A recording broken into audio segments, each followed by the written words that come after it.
All right, hello everybody, and welcome back to the show. And we do this every month. This is about going over people's games, and I came up with the idea of this show years ago to encourage people to review their own games as the path to improving. This is something you can do on your own. You can get help. I'm trying to give a little help here. And over the years, we've had many players contribute, and I guess the highlight of the show for me is that I can see that many people have, at the very least, uh, developed the ability to annotate their own games. Um, it's very difficult to actually improve, especially if you're an old guy like me. Um, but the ability first to annotate your games, which really involves being able to think critically about the mistakes you make and maybe some of your bad habits, is the biggest thing to improving.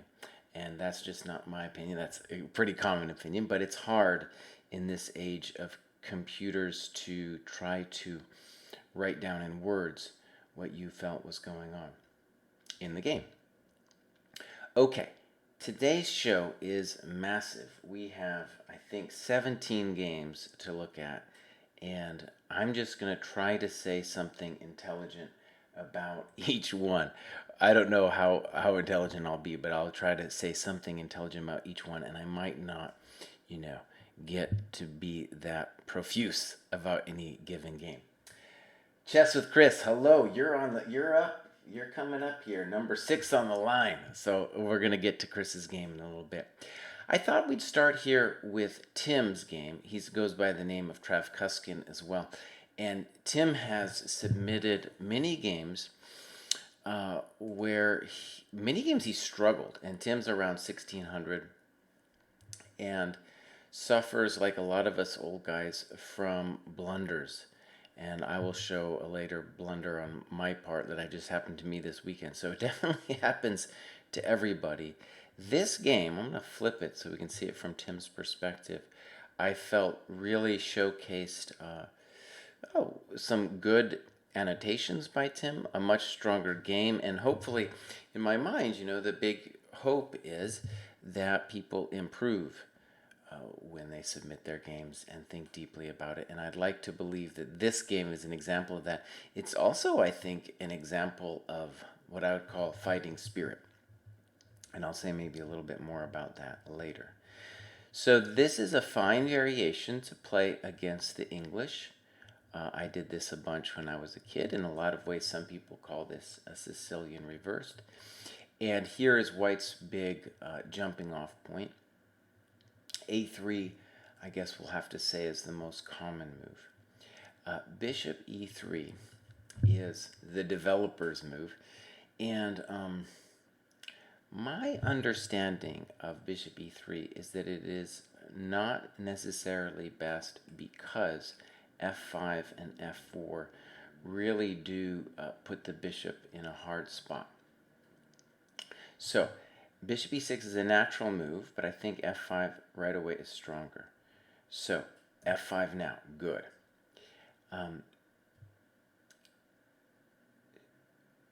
It's funny, actually I'll read what Tim wrote. Now when the bishop has committed itself to E3, this move can safely be played without any risk of the bishop reaching the long diagonal. By the way, when I set this thing up, I set it up so that you can see the notes of the people as we're talking about it. Obviously, I won't be able to read all of it. But when you look at the notes, anybody looking at the notes either before, during, or after the show,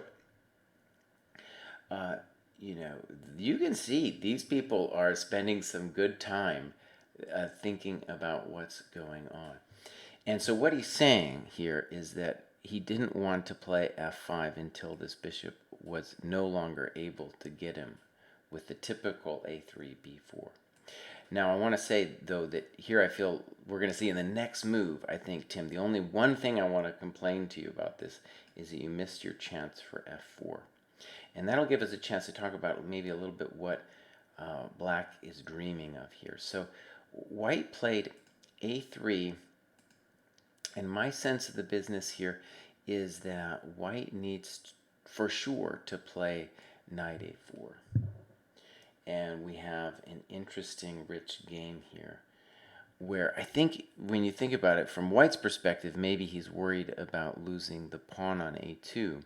But as you correctly pointed out, what Black should be worried about is this exchange sack like this. And this is truly bad news in general for Black.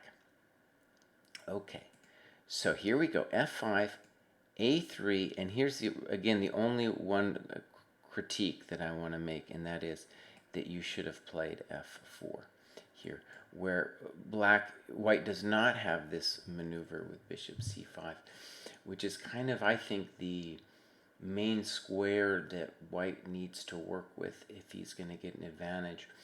So f4 really gives the hurt to the bishop, really, because he doesn't want to take this knight. This is your worst piece. It would also open up the rook plus control the c5 square.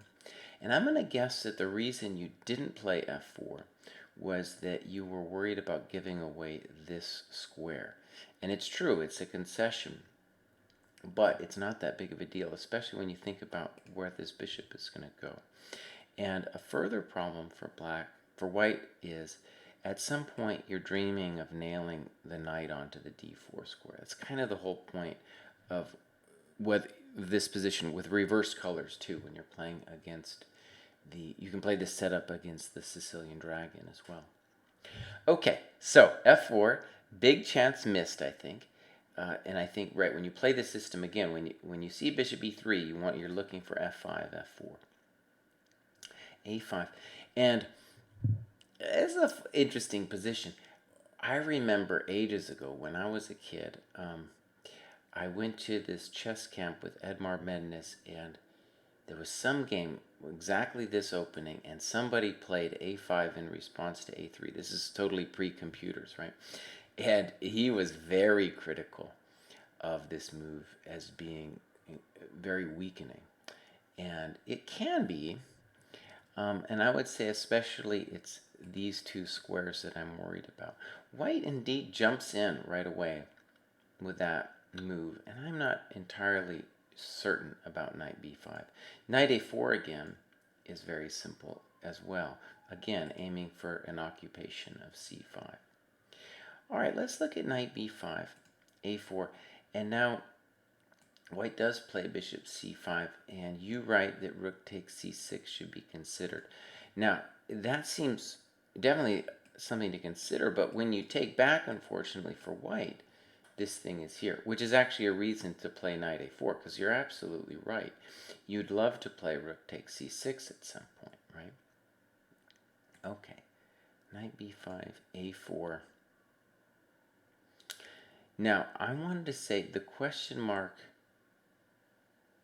I guess I have a couple questions, but so already we're getting a very tense tactical position, Tim, and you played, obviously it's complicated for anybody, but I think you should be proud of yourself the way you played this game, because I've had this kind of position a lot, and right, the tactics are really going to start making your mind spin very soon.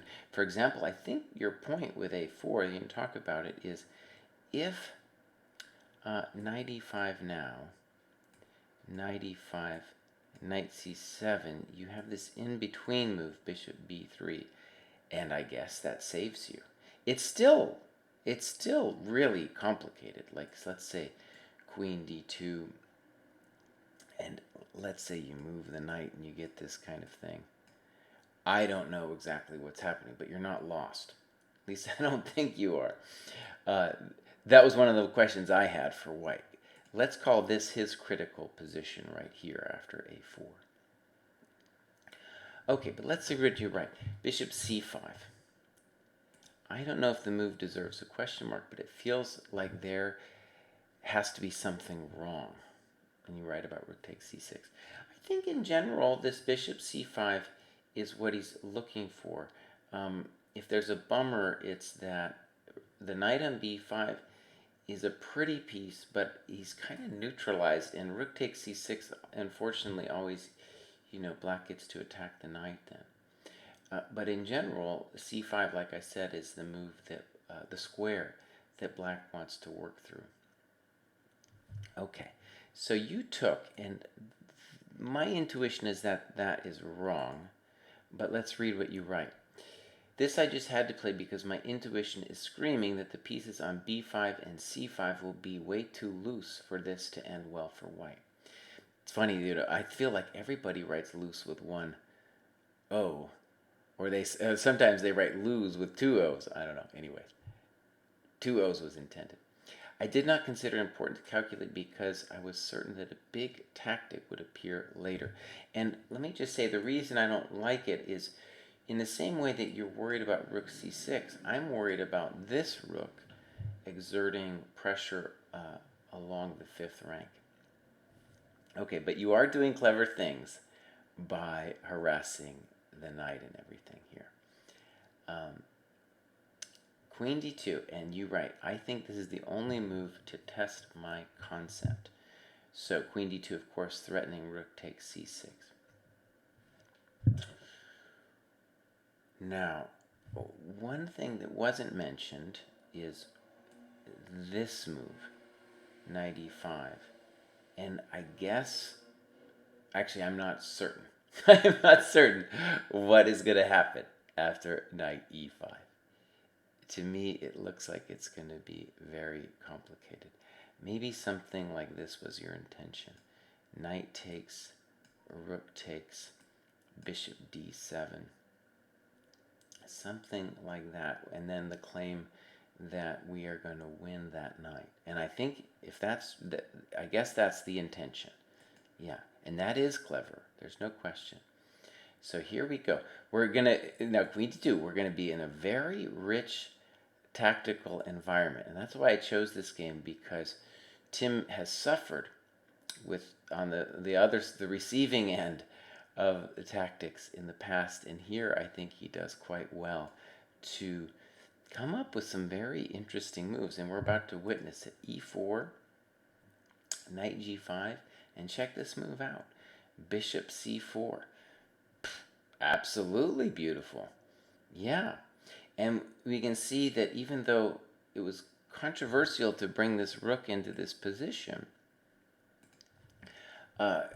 black definitely had an intention of making use of all of these pins. And here, so he's got this beautiful pin this way and this way.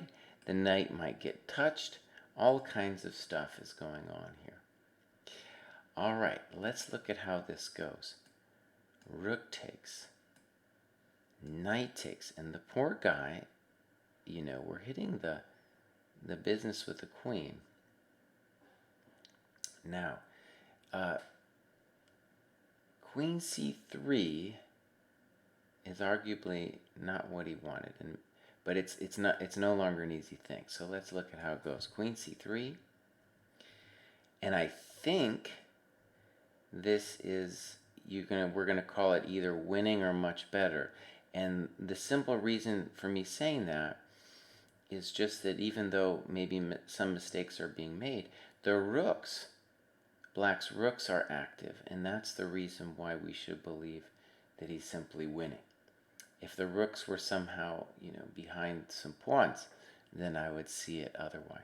So I thought that was a great victory. And Tim, let me just say, if you play chess like that, the next level is open for you. Let's go ahead and make a couple more moves and show the brilliant end to this. Rook e1, exclam, bishop e4, check to the miserable king. Very nice game. All right.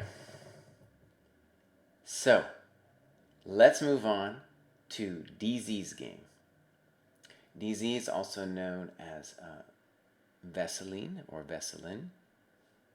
He's been on the show several times, and I can tell that DZ is basically a violent man, and we're going to see that in this game. I think this is a fine way to play against the Caro. One thing, DZ, that might suit your style a little better is simply going for this advanced variation here. And since we get kind of similar-ish things to this, and that's what your intuition is leading you to this structure, I think this is something you should play. And honestly, you don't need to know that much theory to do it. You just need to develop your pieces and understand that yes, he can get a good French with the bishop out, but it's coming at the cost of time. And it's the space advantage that you're going to aim for. And also, once he plays c5, this diagonal is going to be weakened. So c5 will always be a little bit shaky. But c5 is, of course, the only way for him to attack your center. Okay, so here we go. Knight f3, d5, knight c3. Let's read what you write. I struggle to find dynamic ways to attack the Karl. Been experimenting with 2 knights, acting like it's a French, and hoping the Karl player won't know what they're doing. This approach didn't bring much success so far, but I'm trying. Now, bishop g4. Okay, there's a variety of things he can do, but let's look at what happens here, because this is a fine variation for white. It's just that here, I think you should reconsider what you wrote here. h3 takes, and you write, black has many good moves in an easy game. e6, knight f6. I'm going to disagree with that a little bit. At the very least, let's say e6. d4, I think, is a very valid and interesting way to play, where the old way was to do a slow setup with d3 and g3, bishop g2 castles, and that's fine. But d4 is a very bold way of saying, I've got the 2 bishops, and I'm going to keep the center fluid, right? That is, I'm not going to commit to e5. It's a big deal to commit to e5. Once you commit to e5, he's got a center to attack.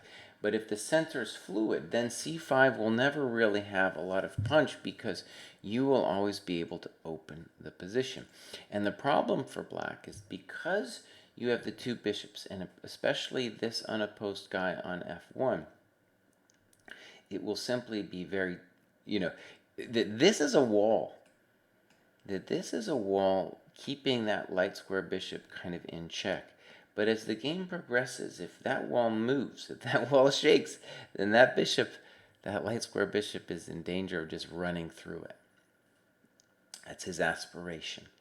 So I think if you play the 2 knights against the Karl, if that's something you want, anybody wants, then this variation with d4 is very interesting. Okay, so bishop e2, I don't like it. e6. And let's admire e6 for a second. There's a variety of things that black could do, but black is just saying, all right, this guy's out, and now I'll get my solid triangle, no problem. e5, question mark. Correct, not a good move, and you're right, I want my French. And that's why I said before that you should just play, the advanced variation with e5 instead of this business. Okay. Now you write, the computer wants to play bishop f3. Now, we're going to see there's going to be a later opportunity for black to play bishop f3 in a better circumstance. Actually, I take it back. Your computer line wants you to do something totally silly. Black to play something that's totally silly with d4. I totally disagree. I totally disagree with this. Because even if we lose the pawn, we've opened the bishop and freed the knight. But what I was going to say is, black, in general, is totally happy with this trade, especially because the bishop then hits a rock on d5. Okay, so here we go.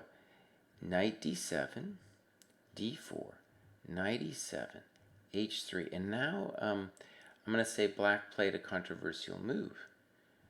He played bishop h5. And you know that on bishop f3 followed by c5, black is kind of crushing the center, French style, right?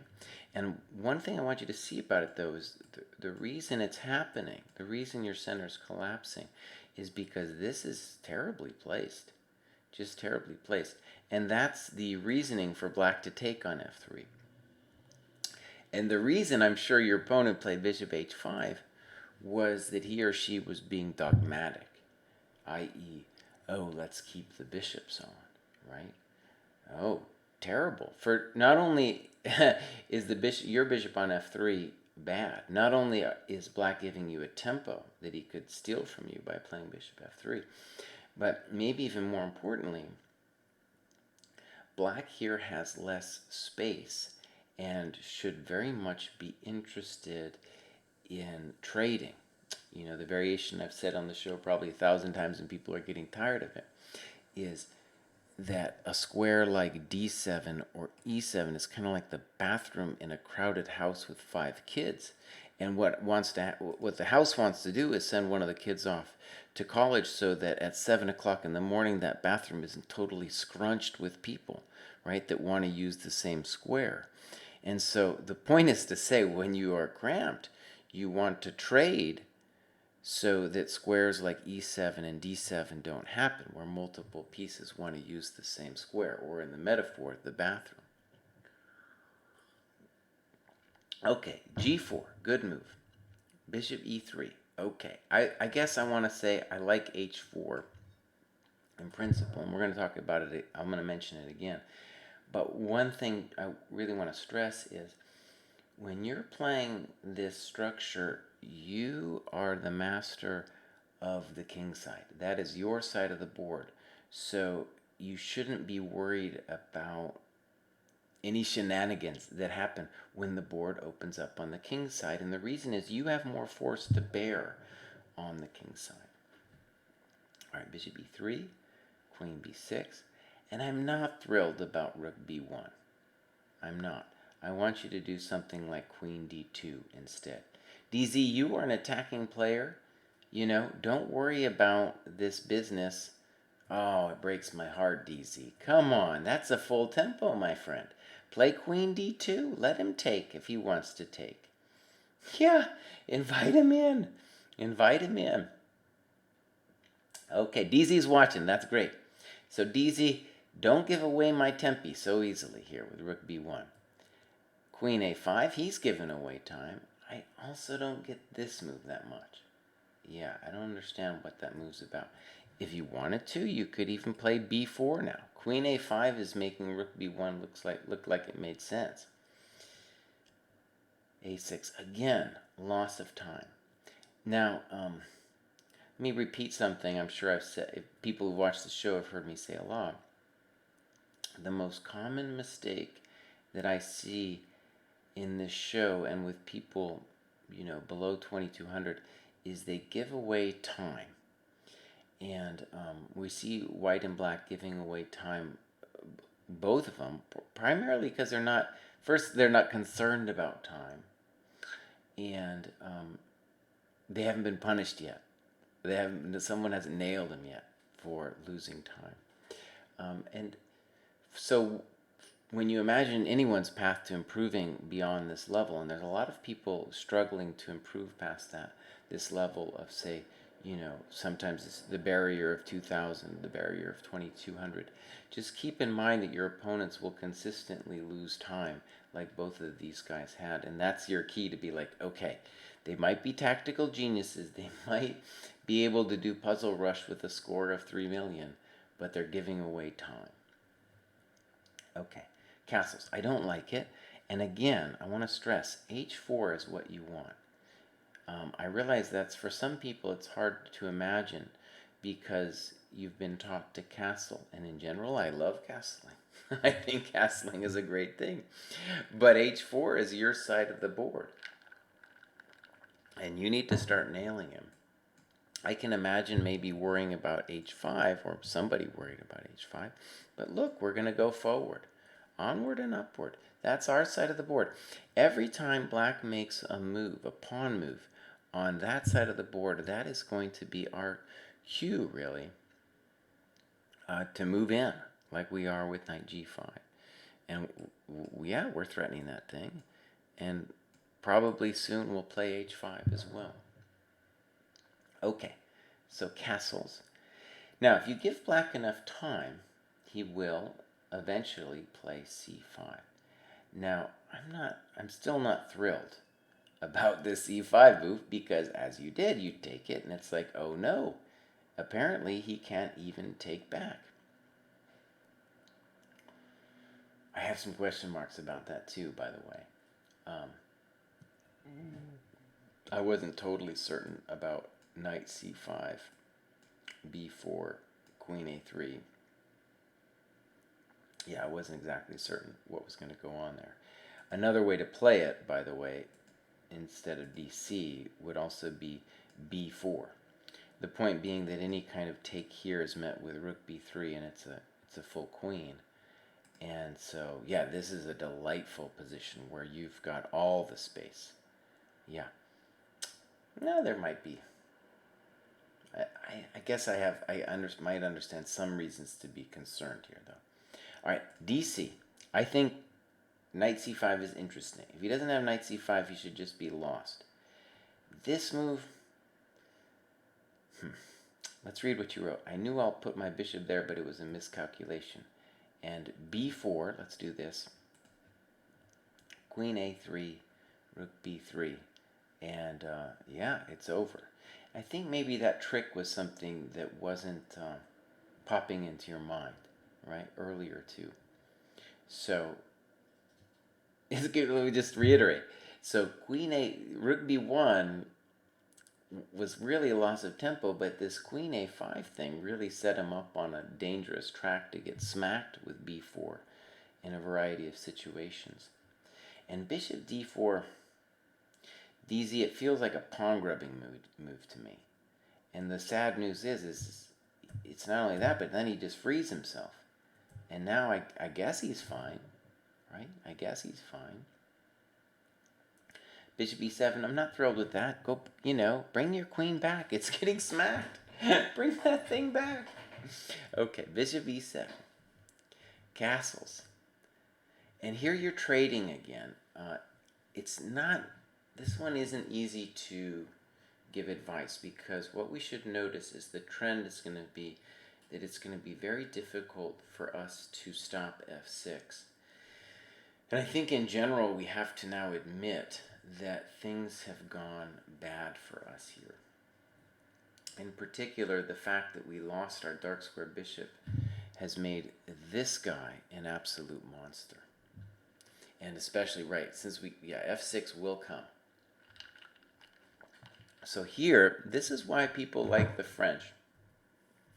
By the way, I've organized, I have a lot of games to cover today.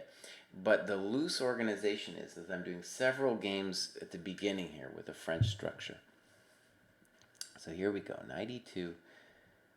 Now for sure the guy should play f6 with, I don't know, a close to winning position.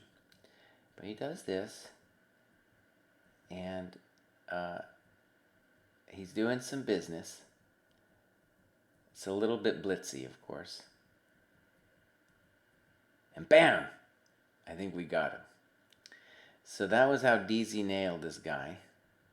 And DZ, if I have one suggestion is, next time, send us a game that isn't a blitz game. Yeah, send us a game that isn't a blitz game. Here, look, you're hanging the rook. You're hanging the rook? Okay, let's move on to the next game. DZ, that was a good game. I feel like, there's a lot of people here, by the way, that are playing chess mostly online. And it's a very cool thing. It didn't exist when I was a kid, of course. You had to go, travel and spend a night in a hotel and yada, yada. The benefit of that is really to get away, I think, from the computer. However, I want to say it is possible to play longer games on the computer. It's hard in the sense that people are distracted. It's very hard for people to just get out of their internet land, myself included, and play a real game online. But it is possible. Then what I want to stress that is if you don't have any other way of playing a longer game, finding maybe a game 30 or game 45 on the internet on chess.com is a good alternative to going and traveling to a tournament, which I want to say for me is becoming increasingly hard to get away for the weekend to do that. All right, that's why I live vicariously through you guys. All right, again, French. We have Paul in New Jersey. Paul has also done a number of games that we've covered on the show. And now listen to this comment that DZ just said. I've never played a slow game. And to me, that's fascinating. Fascinating, And there are, DZ's like a 2000 level player, right? And he's never played a slow game. Yeah, so it's just a fascinating thing that can exist. Honestly, I think it's a good thing. But at some point, DZ, give yourself a treat and go to a tournament someday. You'll find it might be difficult the first time around, but if you enjoy chess, the experience of playing a slow game could be it could be a spiritual thing. It is for me in any case. All right, let's get into it. There are two kinds of French players. There are true French players, and they'd play knight f6 here. And there are those other people who play bishop b4 as if their bishop were trash, as if it were just some piece. Well, the good news for Black is he does play bishop a5, and this at least suggests that he doesn't want to part with the thing immediately. Now, this is a famous old variation. In my mind, it's associated with the Botvinnik-Smyslov World Championship match back in the day. And as I recall, the move b4 was the thing that gave Black kind of some heartache here. So, for example, if c takes, you play knight b5. And this is all pretty meaningless of checks because we just do this. And actually, it was a good French lesson, is if we get to later play c3, there is simply no counterplay against the d4 pawn, which is Black's main way of diverting White from mating Black. So, that said, the move that you played, Paul, after bishop a5, which was knight f3, I think it's okay. I think it's okay. At the very least, but let me just say a but with that. I think after takes, I still think you want to do that. So, right, that's why the intention of b4 might just be better to get it out of the way immediately. You don't want to be like DZ and take with a knight or something because all these pawns are a little bit hokey. In any case, your young opponent played c4. Now, there's been a funny thing here on the show. Some of these kids that we're playing today in tournaments are so young that we don't even put their names on the air. And Paul knows about this, so he just calls them schoolboy. Is it a bad thing? I don't know, but it feels kind of weird when you're playing like a 10-year-old or whatever to put their name on the air, because some parents, my God, you put a picture of their kid on social media, they'll lose their mind. So anyways, we're playing a kid, and the danger of playing kids, of course, is they are very tricky, and they have Puzzle Rush scores of 3 million. But let's talk about why c4 is an absolutely terrible move. Because you lost a tempo, you lost your tension in the center, i.e. your counterplay, and now you should get mated on the king side. Let's talk about plans here for a second. Because if we understand what our true candidate moves should be in this position, it'll really help anyone understand what the French structure is all about. Now, first, let's look at what Paul did. He did what I'm going to call a habitual thing, which we see, we saw in the last game too with DZ, which was, let's castle, right? Let's castle. I still like White's position, but let's think about it for a second. The king on e1 isn't that bad, and the rook on h1 might have a role where it is. The bishop on f1 does not markedly improve by going to e2. So these next two moves, bishop e2 castles, they look correct, just because we've seen moves like them in other games, right? But yeah, not really working out. So let's talk about other candidate moves. I think white has several. The most natural to my mind would be maybe knight g5.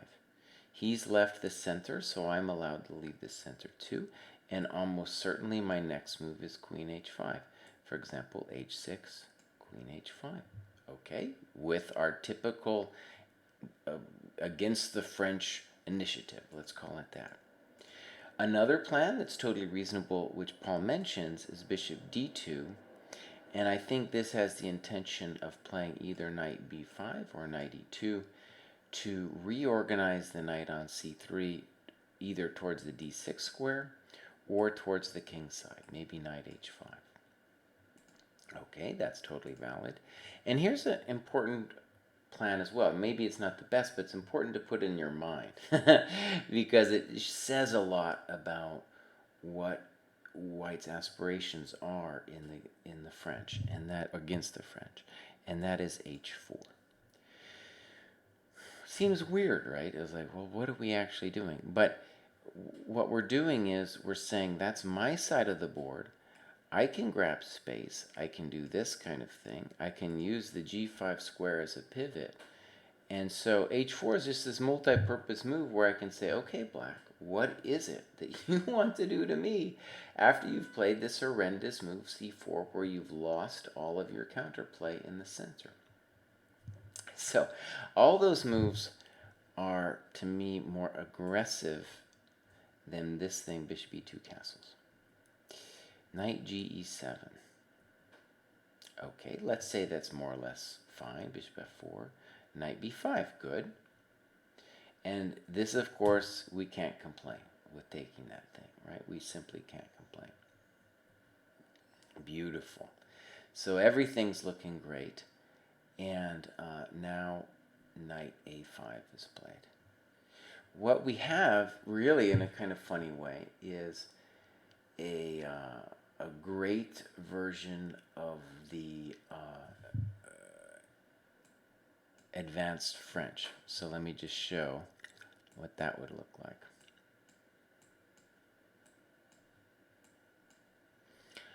Queen b6, a3, intending b4, and now c4.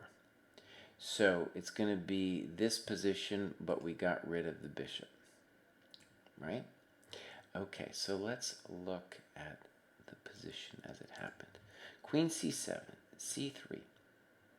Now, let's look. Here's, right, again, the point at which you have to make a plan, Paul. And knight d2, I feel, is a little bit misguided. Let me read to you what you wrote. I played this to discourage black from playing knight b3. Okay. Let me encourage you to think of that knight on b3 as a meaningless piece. It's not doing all that much. What I'd like you to see is that your pawns are pointing this way. His pawns are pointing this way, which means he would like to get some counterplay on the queen side. We can see, however, it is going to be very difficult for him to ever achieve said counterplay. Now, a feature of this game is going to be that, and a lot of these French positions, is that going to be the only way to really deal with your attack on the king's side is for him at some point to relieve the tension with f6. And the only way it's really going to ever work out for him with f6 is if he has sufficient control of e5. And we're going to see that in the game.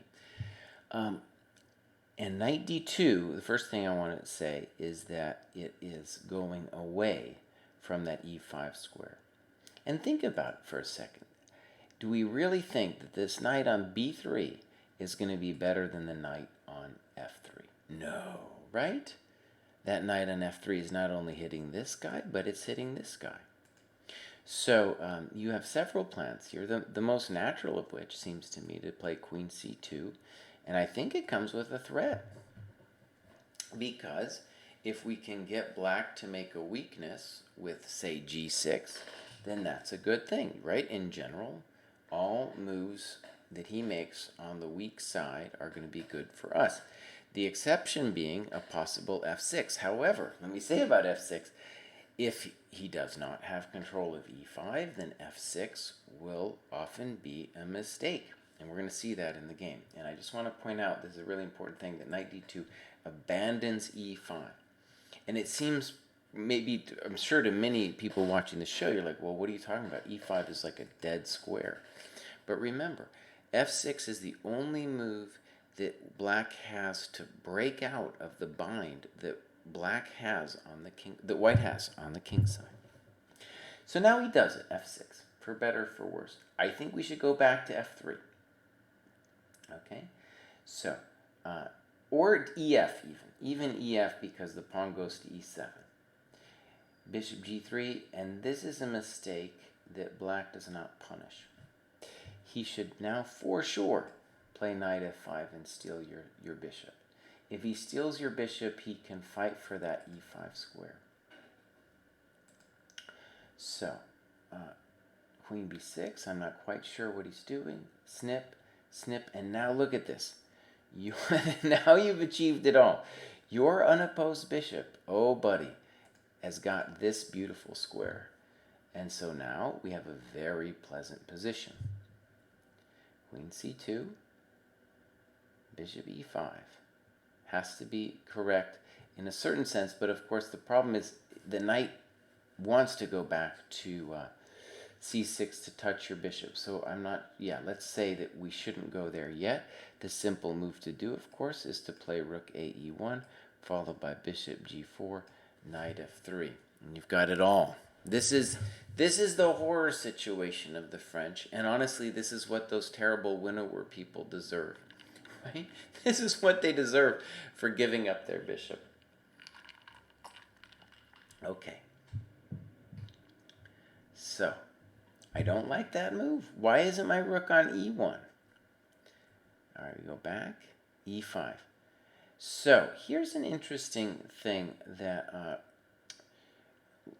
whether right or wrong, we're going to give the kid props for it, because the bishop on d7 needs freedom. And there is a good quote which says that there's no such thing as a bad French bishop, there are only bad players. Okay, so he frees the bishop with this tactic. Does that mean he's better? I don't know. I don't know if that means he's better. We get an interesting position. And unfortunately for us, it's a little hard to guard Mr. Pawn over there. At the very least, at a practical level, I think you have at least good practical chances. I want to share something with you here, though, that makes some sense to me in terms of what we were talking about before. And that is your bishop. Look at the poor dude. He is not involved in the business. He's kind of locked out. And this all goes back to this bishop e2 castles thing, right? You mentioned knight f3, and that might be better, but he's still coming after your pawn. I don't see a clean way for you to actually avoid losing the pawn, but you're still going to have good compensation because you'll still be up a pawn. You're going to be up a pawn in front of your king, which is the most important thing, and you're going to have some bishops. So let's look at what happens. You're going to get a beautiful knight, and this move doesn't make any sense to me. Why aren't we doing things like f4? Right? Use that pawn as a battering ram. You've got more pawns in front of your king. You can try to both rip him open and to make those knights poor. At some point, I guess we're looking to put a bishop here, right?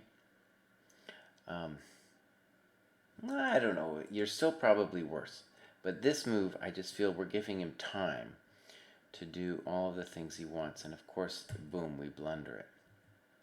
Paul in New Jersey has suffered many defeats on this show, and I'll say one of the cool things about Paul is that he's really able to show some of his worst games.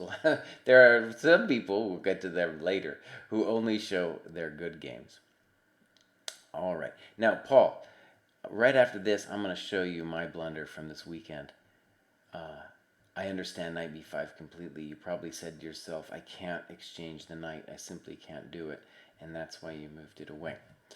So let me do some therapy with you here. And I'll show you this position. Maybe I'll show it more than once because it's just so painful. I have to turn on the air conditioner. It's like a gazillion degrees here in Baltimore. So I'm going to try to only keep it on for a little while. I don't want it to be too loud.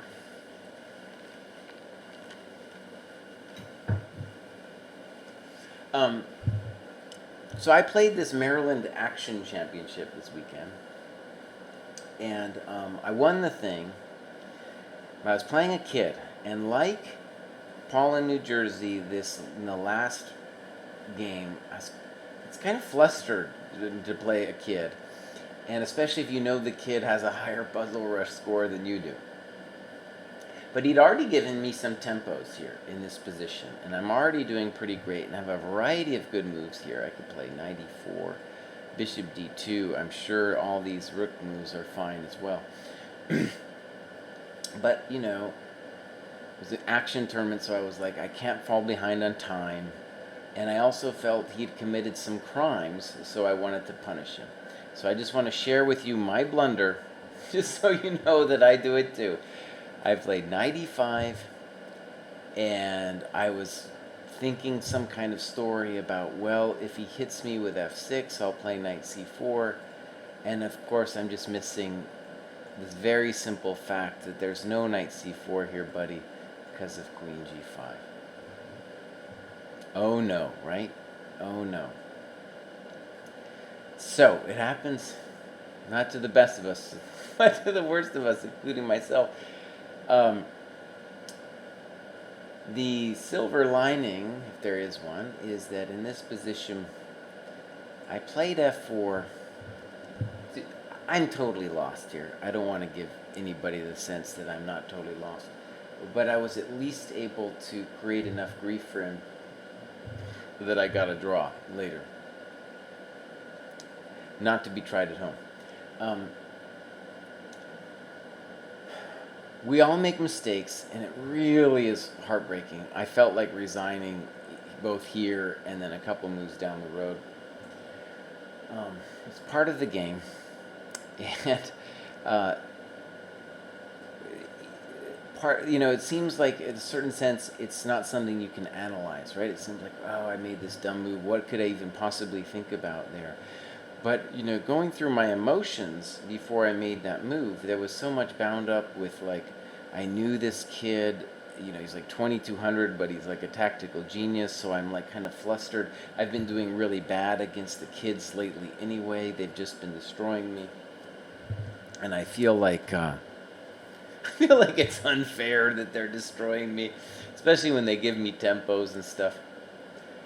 So anyways, part of the game, and obviously I should have lost this thing, but I'm happy to fight back. And hopefully, like Tim, the guy we covered at the beginning of the show, he's made a number of blunders like this. And, so it was great to see him, show this great game with some tactical finesse today. All right, let's move on to the next game. Very interesting game. Another French structure. It comes about in a slightly odd way. I like this d6 move, and I like e5 against c4. The point is that trading queens is not a great deal for white. So white plays knight f3, good. And this is, I guess we're going to call this a known variation, though knight f6 is more common. The problem with knight f6 is if you do bishop f5, you get a meet and greet with g4. Okay, so f5. And let's talk about it for a second. What we have here is a reversed French where I think white is, at the very least, white has an interesting position. In particular, he is not yet committed with playing e3. So there's a variety of plans that white can do here that are all very interesting. White chooses e3, which I think is going to be fine. But let's just note that, of course, you could play knight b3, either now or the next move.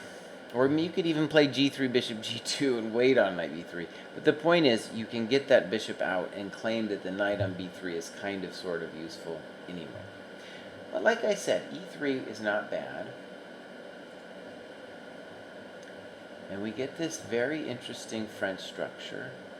And here's a move that I appreciate a lot that white did, and that is b4. Excellent move. What it shows is that there is an urgency for white to attack on the queen side before black gets his business going on the king side.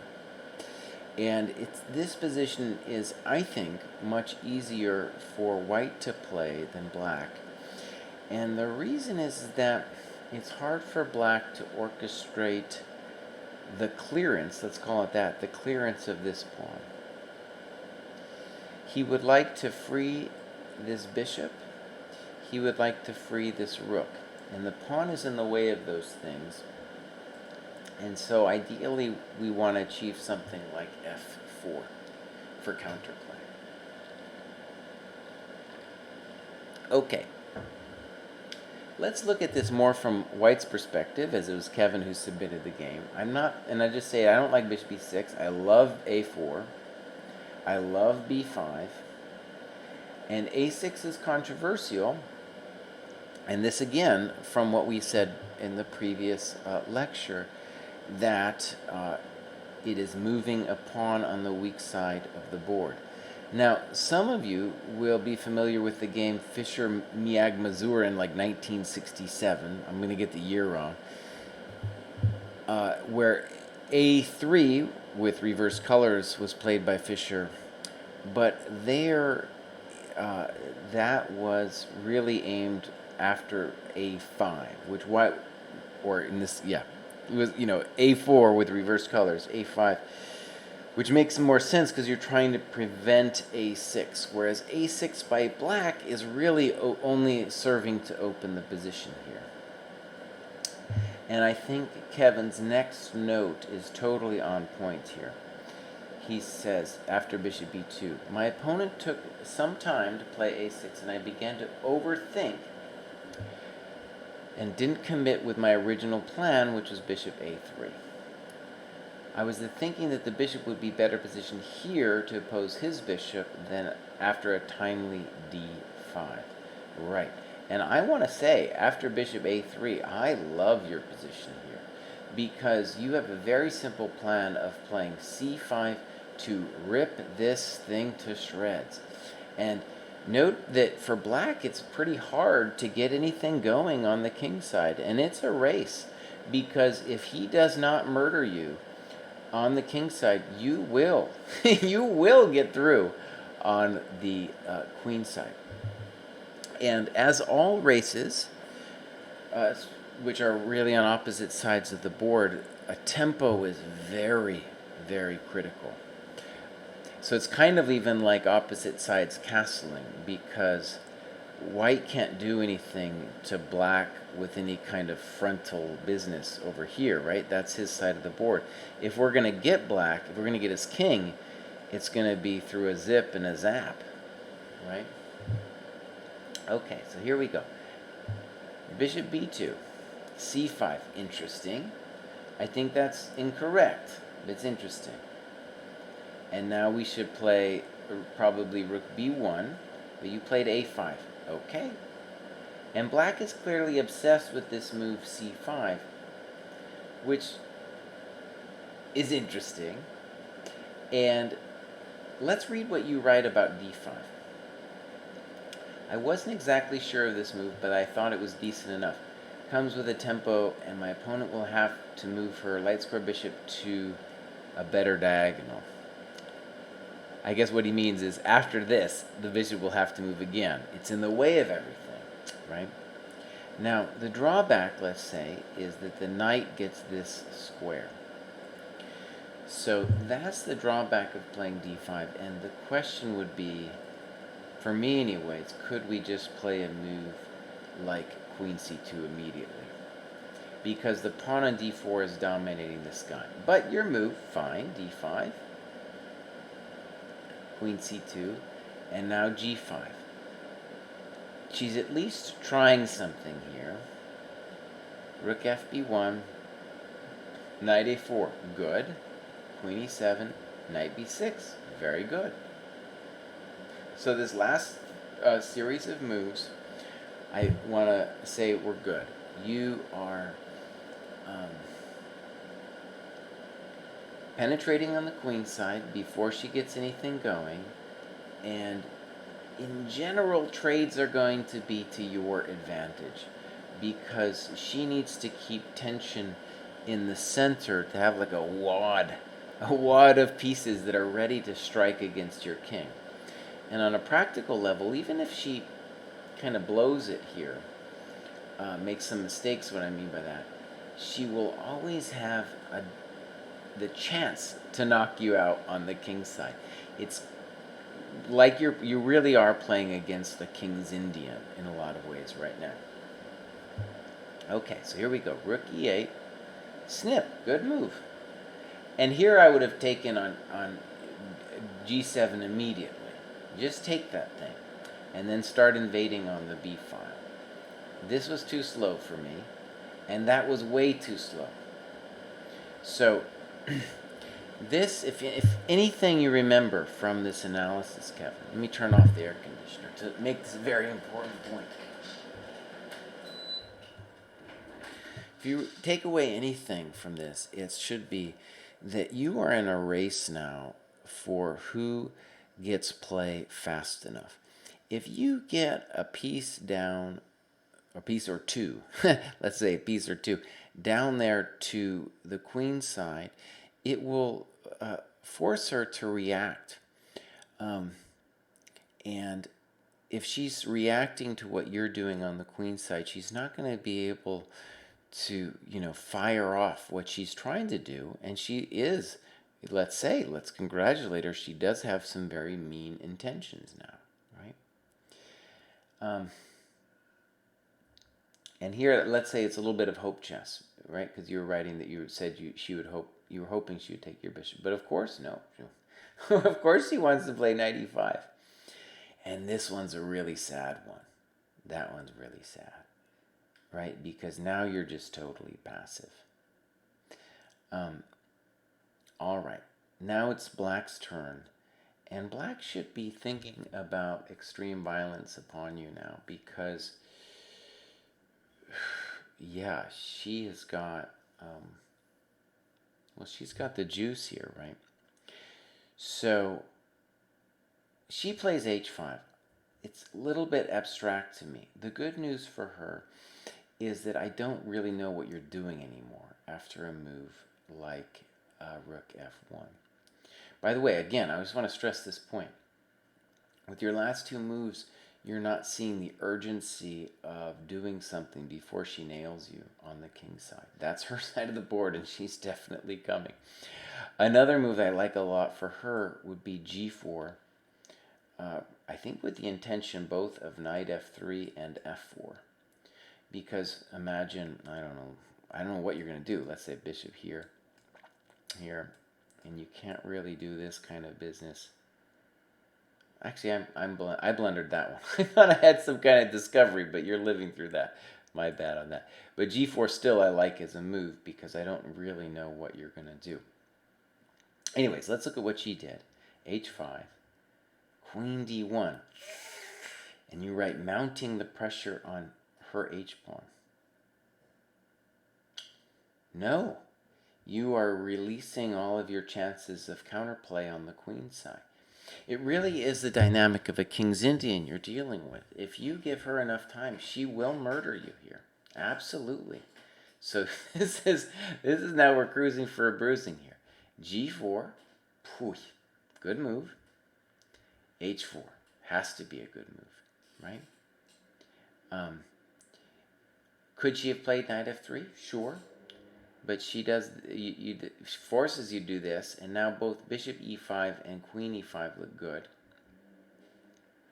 And notice here, you are so slow now with the counterplay that, yeah, no way we should survive this. Think about it. We can attack d6. At the most we can do is come bounce around in here with the a pawn. But your queen will be separated from her man if she does that, right? Now, black's next move I'm going to be critical of. She takes. And to me, that's an example of releasing the tension. There's no reason to take yet. Moves like queen g5 come to mind. Because when she takes, she just enabled your defense in significant ways. This rook got all of this, and this rook got this business going here. Now you have chances to survive, at least on a practical level. Queen g5, queen a3. I don't understand queen a3. You are in trouble, there's no question. But I still don't get queen a3.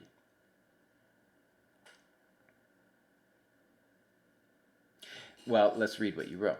To keep the pawn defended and allowing my rook to occupy the open b file with rook b1. Yeah. Now the good news is that because she took prematurely on g3, it might be a little bit difficult for her to organize a breakthrough. But in principle, we should believe that it's coming, because your bishop on, you have no counterplay. You have no counterplay, right? So we need to do something active. I don't really have any good advice, though. I guess rook b1 immediately would be what I'm thinking. And then sack your queen, play if rook b8, then take on b8 and hope for the best. Okay, queen a3, queen h6, f4. Beautiful move. And in general, this is the kind of thing that she's looking for. Rook f4, another very nice move. Check to the miserable king. That's a great example of the unopposed bishop. But we're now dealing really King's Indian style. e3. Beautiful. And so that's the danger when we play, of really playing a French with reversed colors, that we lose the initiative, and then this kind of terrible thing happens. The Fischer-Miag-Mazurin game is also a great example of a similar deal. Okay, great. Let's move on. To MGT. Now this is a game, another French game, where we're talking about longer time controls for people who don't have time to go to a tournament.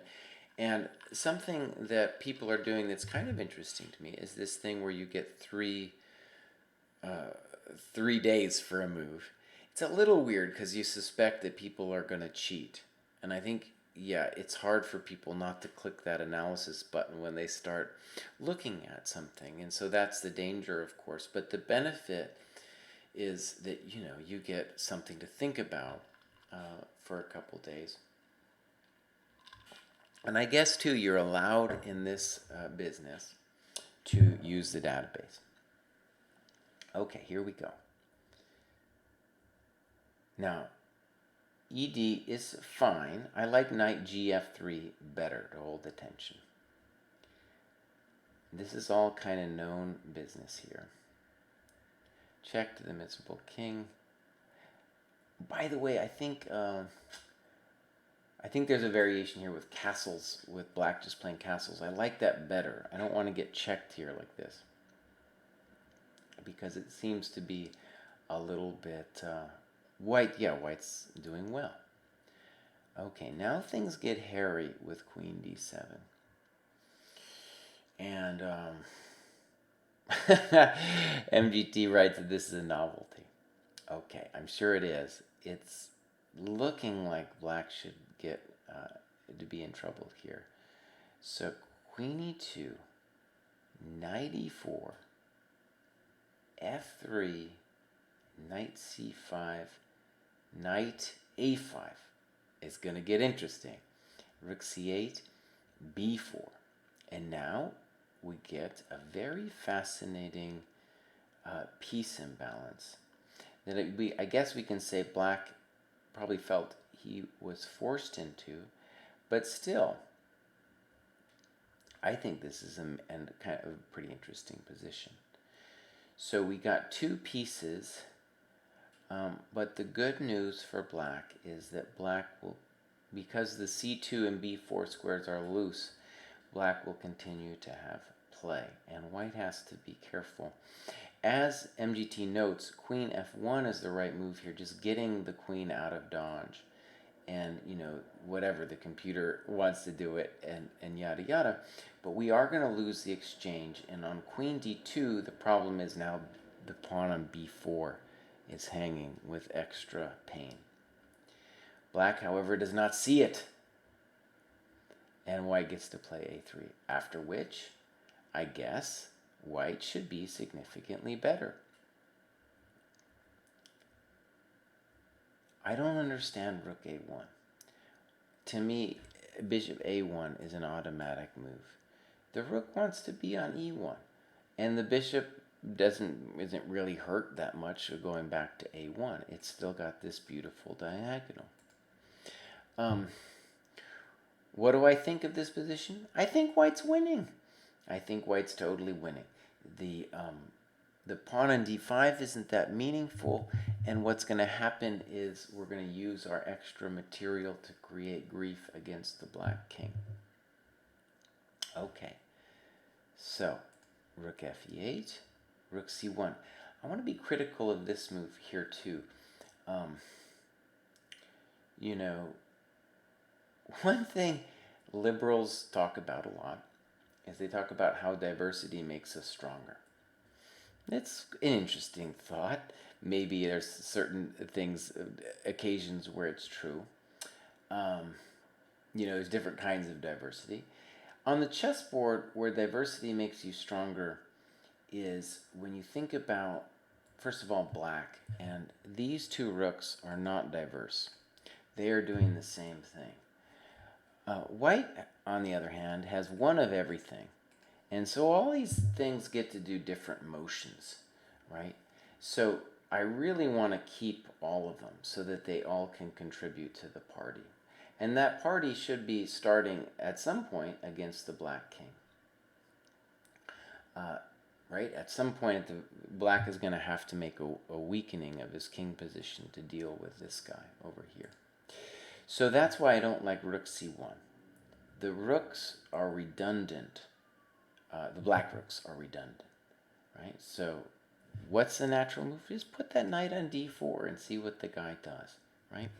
Yeah, we're not worried. Yeah, get rid of that thing. And it's funny because you then give a pretty long quote from Nunn, Understanding Chess Middle Games, that's pretty deep. It's a pretty deep analysis there, and anyone who wants to read it can quote, read it. Or I'll scroll down a little bit if you want to see the whole thing. But the main thing I want you to see is that it's your obligation now to mate him. And with moves like rook c1, you're not going to mate him. All right, here we go. Yeah, and this is terrible because we're letting him out. And now things are getting hokey. Are you still winning? Yes. By the way, knight f6, not the most clever move because it's dominated by the pawn on f3. Okay, so both sides making mistakes here. And unfortunately for us, we kind of blew this one here. Now, the good news is, now MGT buckles up. He buckles up and says, let's make a draw. Is it a draw? Maybe. Maybe. The point is, especially if white can trade off the knights, he should have chances of making a go of it. Now, the first thing that I think black should probably do is something like f6 to prevent bishop e5. bishop d7, g4. Okay, bishop c8, king f2. I still want bishop e5. I don't really understand what's going on here. But the good news is that we've got a dead draw here. All right, good game. And yeah, I like that. I like the imbalance of the whole business here, starting here, where it should be lost, but after this position, knight c2, black definitely has at least very dangerous counterplay with bishop takes b4 coming. All right, the famous Chess with Chris is coming up. Chris Irwin, follow that guy on Twitter. He's always got something interesting to say. And here we've got a very valuable lesson for Chris. And there's two things I want him to take away. Just two things, and then we'll move on. So, standard business. And let's read what he writes. I guess people play these weird sidelines on purpose to get out of the book early. That's kind of true, but bishop g4 is in itself not a terribly dumb move. One way to think about the King's Indian. Now, let me just say, King's Indian, usually people are playing it Fischer style, which is to always play for e5. And that's fine. But, really, when you look at it, it's a completely hyper-modern opening where black has just played two pawn moves, d6 and g6, right? So, like the perk, which is usually, the perk is a little bit more fluid generally, i.e. black has a bigger variety of plans usually that, at least on a practical level, end up happening. That on a hypermodern opening, what you're looking to do as black is wait to see which square does white weaken in the center, and then go after that square. So bishop g4, I feel, is motivated by going after the d4 square. And this is a totally valid way of approaching the opening. The danger of bishop g4 is that if you lose your light square bishop, there will be certain positions where you will wish you had it. In particular, if you get the classic King's Indian structure, because that bishop in that structure, when I say that bishop, I mean the light square bishop, will by all means be your best bishop and your best piece. And King's Indian players will know that that is their friend in those positions. Okay. So bishop e2 is the correct move here. h3 is incorrect because now you are giving away a lot of juice on the d4 square, and by all means black should play knight c6 either right now or after castling short. And it's going to be difficult to avoid a beast landing on d4. Right? And that's the dance that, black can by all means aim for in these positions where I think he's doing great. D5, knight d4, and then knight d7, followed by c5. He's got the whole business going on. The dark squares have been tickled open. So here we go. Knight d7, mistake. Notice what black did here. He did this beautiful idea, or at least he played this, let's call, slightly offbeat idea with bishop g4. It's at least not as common. I think it's totally playable. But then didn't really understand what he was doing with it.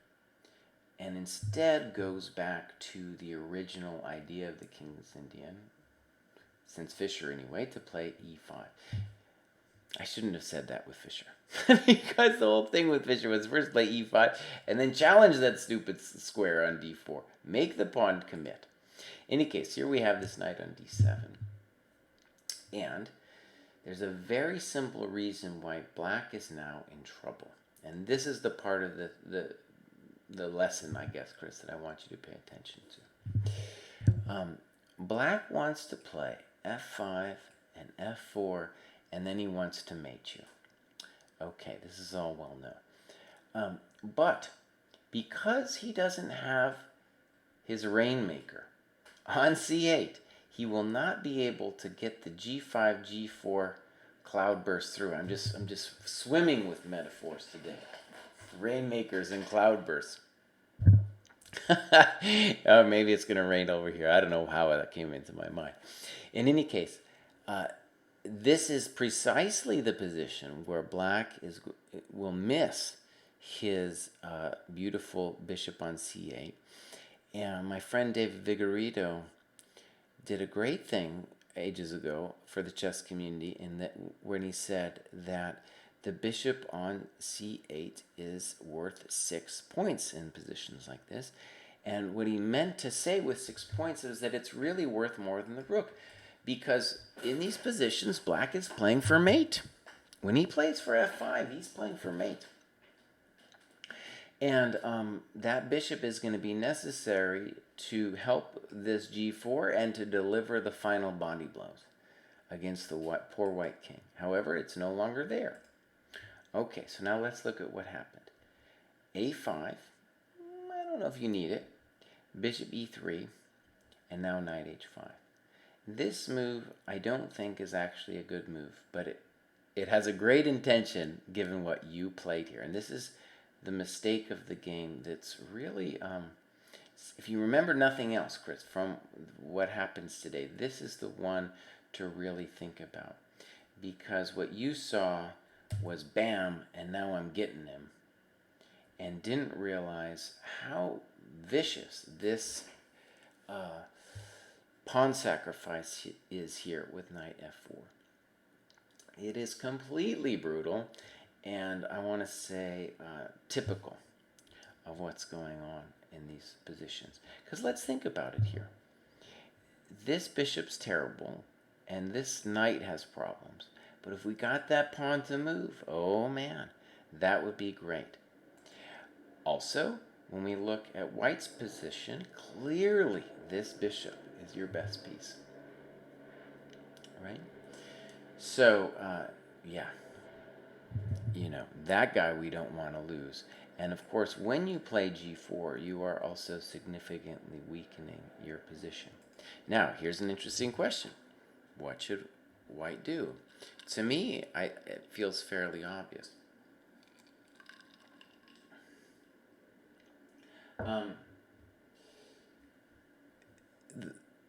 The move I think white should play, for sure, without even thinking too long about it, is g3.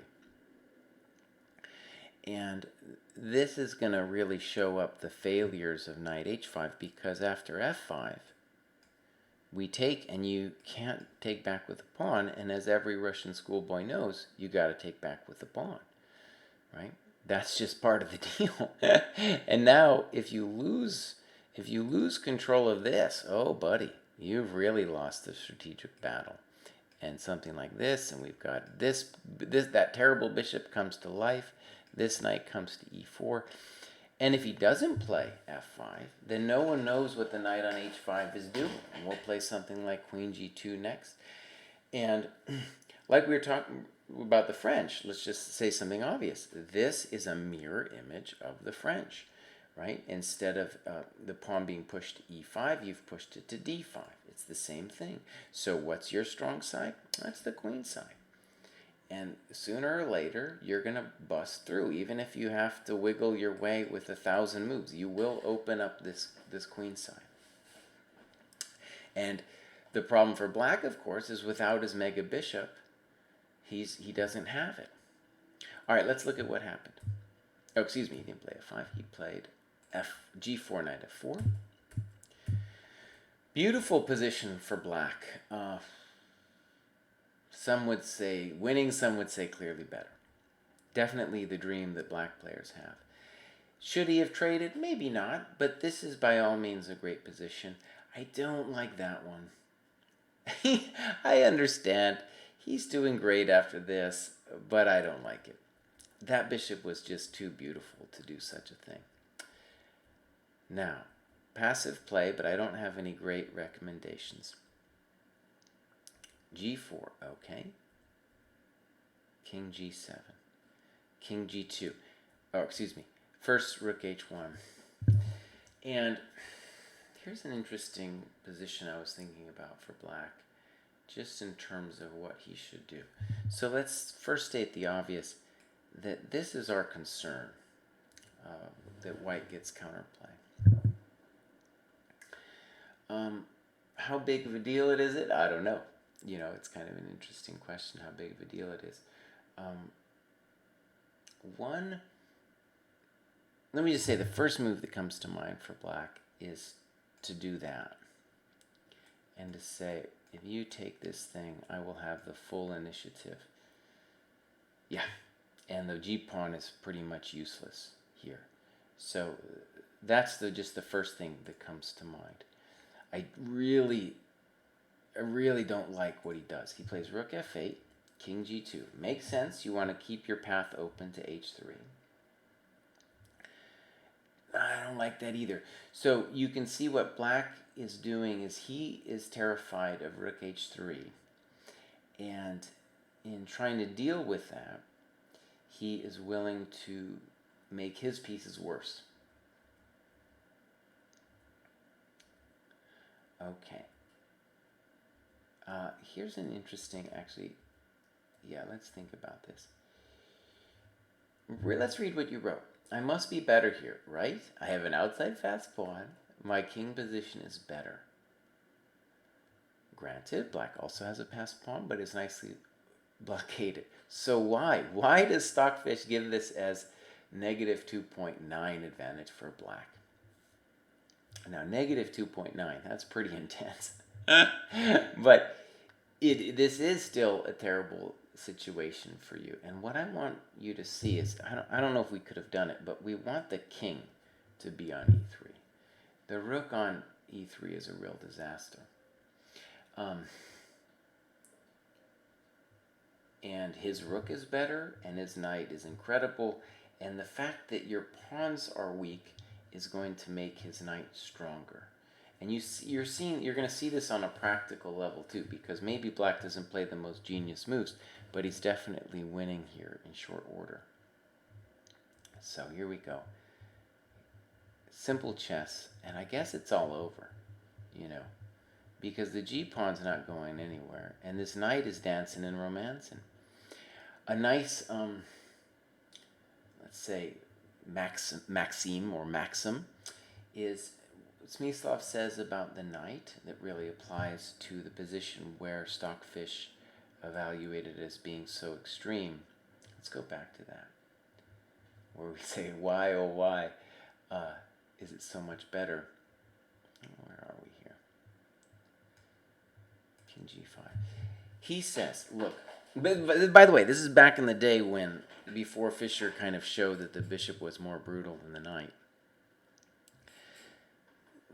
And back then, in the older generation, it was kind of, the assumption was that the knight was essentially as good as the bishop. And for most levels of play, I think that's true. It's just when you start getting really hectic, when understanding that the reason the rook and bishop in particular are really a strong force together, that's another good argument for diversity, is that the bishop's problem is the poor guy only controls one color, right? Half of the board, and the rook can help out with the other color. The knight, on the other hand, what Smyslov says is the knight is going to be stronger when there are local weaknesses. And we're talking about positions like this, because the knight can touch both colors, and as we see in this game, the knight is going to start dancing. And the problem with your beautiful king, really, right, is that there's no counterplay. So this is the terrible thing that happens. And I guess, this has got to be just totally lost. This has happened to everybody, Chris. All right, but remember, the thing to really bear in mind is that what happened to you was a great example of what we call square clearance with the knight f4. And maybe your opponent could have done it better, but you can feel as well that it was very simple for your opponent to play that position. Okay, let's move on to Fernando. All right, here we go. the famous e5, and now h4, h5, bishop g5. A little weird, but okay. Queen b6. And a really spicy thing that white does here, where he allows black to snip. And in general, I'm not a great fan of snipping, but this has got to be a good snip. That rook is falling. White played e6. Now, I want to say that black is completely winning here. Absolutely winning, game over winning. Gina Rook asks, you are analyzing viewers' games. I am. Every month, we do this at the end of every month. Usually the last Wednesday, and actually maybe I'll make an announcement right now. So our next, but this, by the way, was moved forward because of the Sinkfield Cup. So our next broadcast will at least tentatively be the 25th at 4 Eastern, 1 Pacific. All right. So, e6. Black is totally winning this thing. Should you just take that rook on a1? Yeah. King f7, king f7, pawn f7, king f7. But white is doing nothing. You're going to put your knight here. You are doing fine. f6 is the first move where it gets a little weird. That was also weird because you invited the knight in to g5. This was also weird because you're telling the knight to come in. All right, are you still winning? Probably, but it's getting hectic. It's getting hectic. And honestly, this knight hangs out on d7 so long, it freaked me out. But this is the kind of scary thing, I guess, that can happen. Whew, this is a mess. Do I understand it? Not really. I don't. Now, here, it's really bizarre. Let's read what Fernando writes. I resigned after this move, after a long think. The computer considers king e2 as a blunder, and this position is dead equal.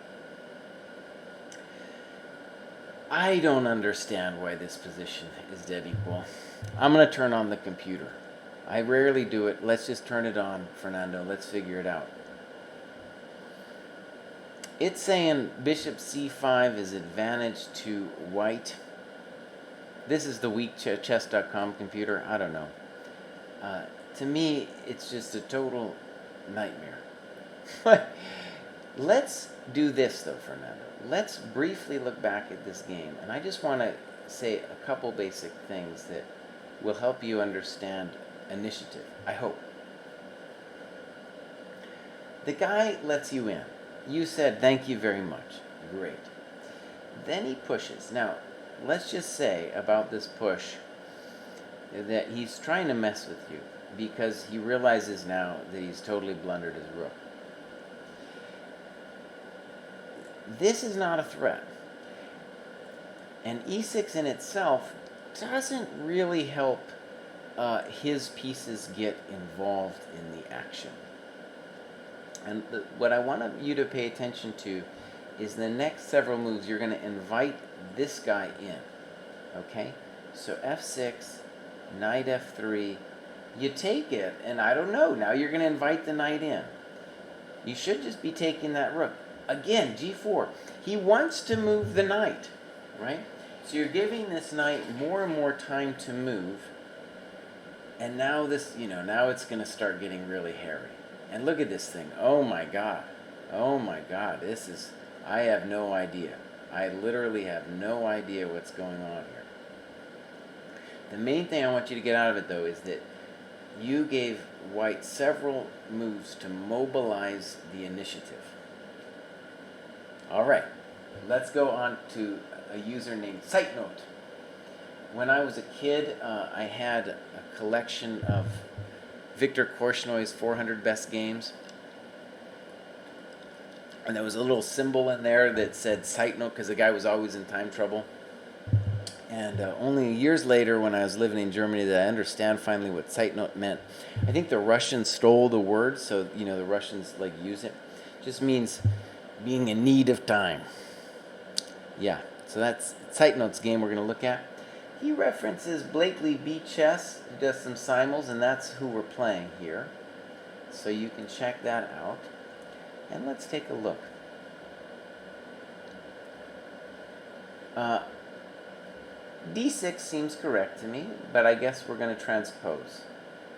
Kind of, sort of, after D5. It's kind of weird, actually. We're going to get to C5. Do I understand? I don't know. Maybe I should have considered this as part of my French collection. But this is actually pretty great. What's going to happen here?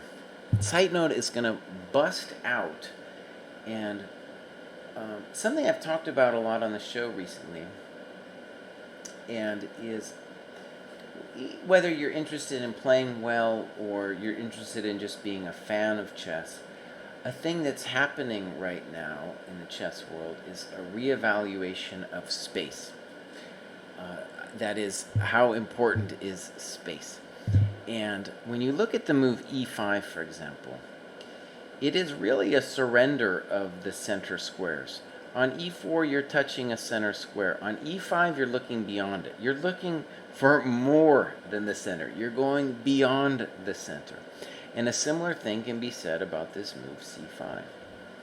So the challenge for white is to keep black in, and it takes a lot of skill, as we see in this game, because black will try to get out. And let's watch how Zeitnote does that.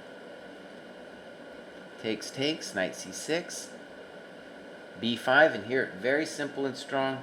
Bam! Very nice move. Pawn takes, and we gotta say already that black is better. He's got these beautiful pawns. There's a threat of d4. This guy's hanging. And it's a good position, I think, to talk about what it means to sacrifice 3 pawns for a piece. Because it's always really tricky to do it. It's, really like tense, at least for me, to sacrifice pawns for the piece. Because, of course, we've all been ruined by a piece that comes and murders us. But here, the reason why these pawns are so great is, and this is maybe the litmus test, I guess I would say, for asking yourself, are the pawns strong?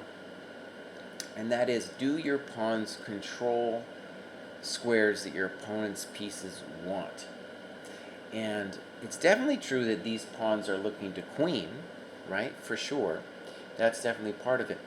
But they're really interested in controlling all the squares. So it's really nice, for example, that we're already controlling these squares. And if we need to, we can control this square. So that's my only wisdom on this point, is that it's the squares that we're after when we do this kind of thing. Because what white would love, too, is to blockade somehow the pawns. If the pawns were split, for example, it would be an easier case to make that white is okay. But here he's in big trouble. Simple and strong. Just end this bishop, right? End this thing. Very nice. Very nice. And chess is an easy game. It's all over. The pieces were dominated. Yeah, it's rough. So beautiful game, Zeitnote. I enjoyed that one a lot. A really clean example of sacrificing a piece for 3 pawns. All right. Now we got Luke against Sergey, FM Sergey. And this is a pretty tight game here. So let's get into it. I'm going to turn off the fan. Get a drink of water.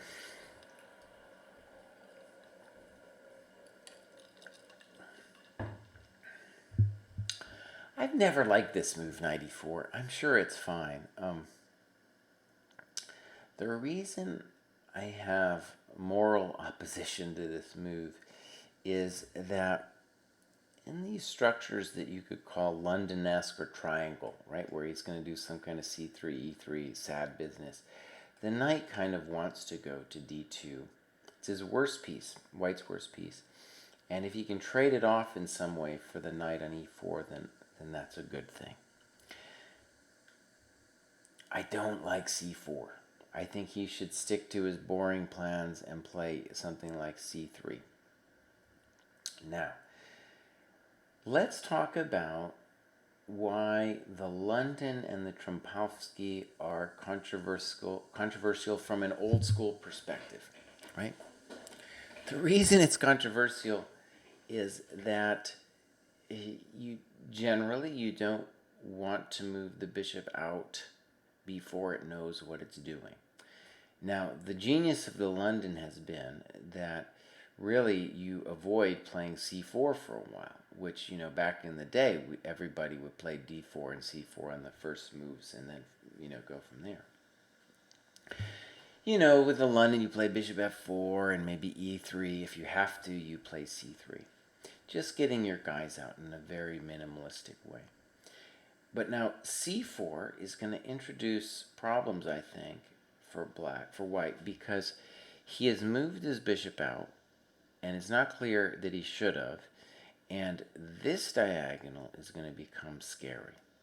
So for me, an obvious move after c4 is the simple e6, where white is going to have to worry about nastiness with that kind of business.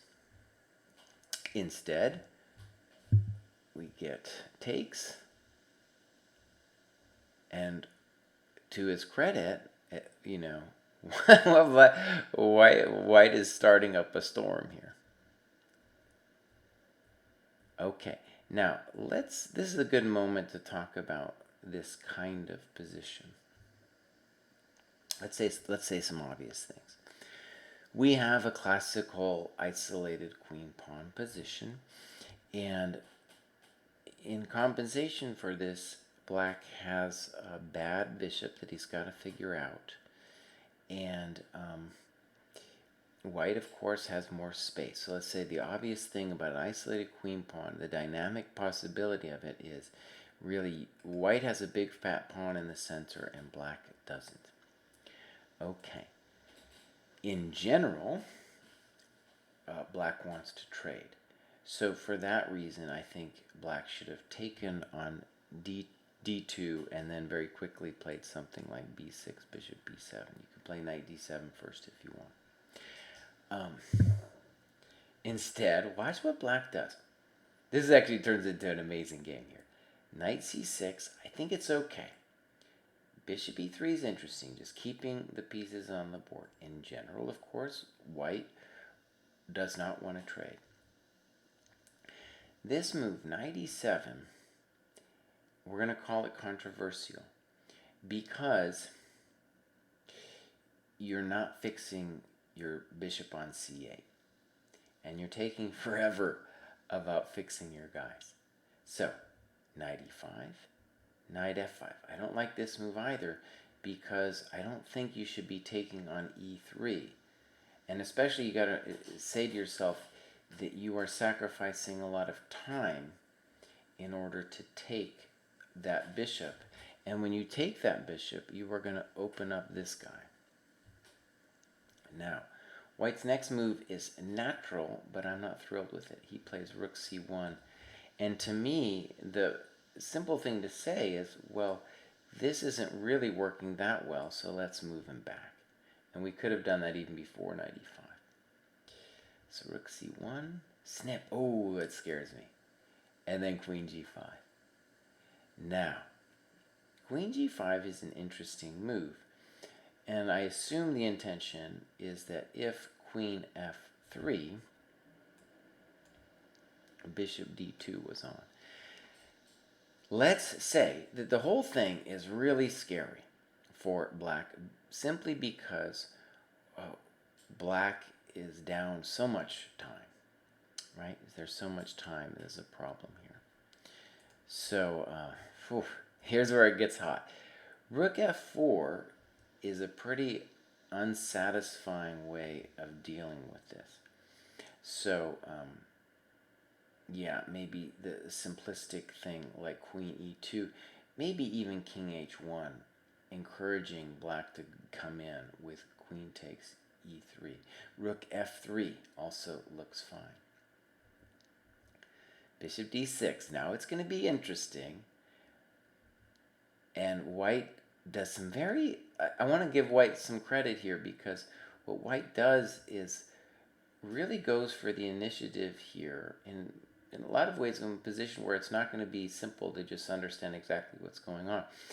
But on a strategic level, the problem is simply this guy isn't working. Nice. However, it's very frightening for white to be doing this. H5, good. H6, and I admire the way white has played this.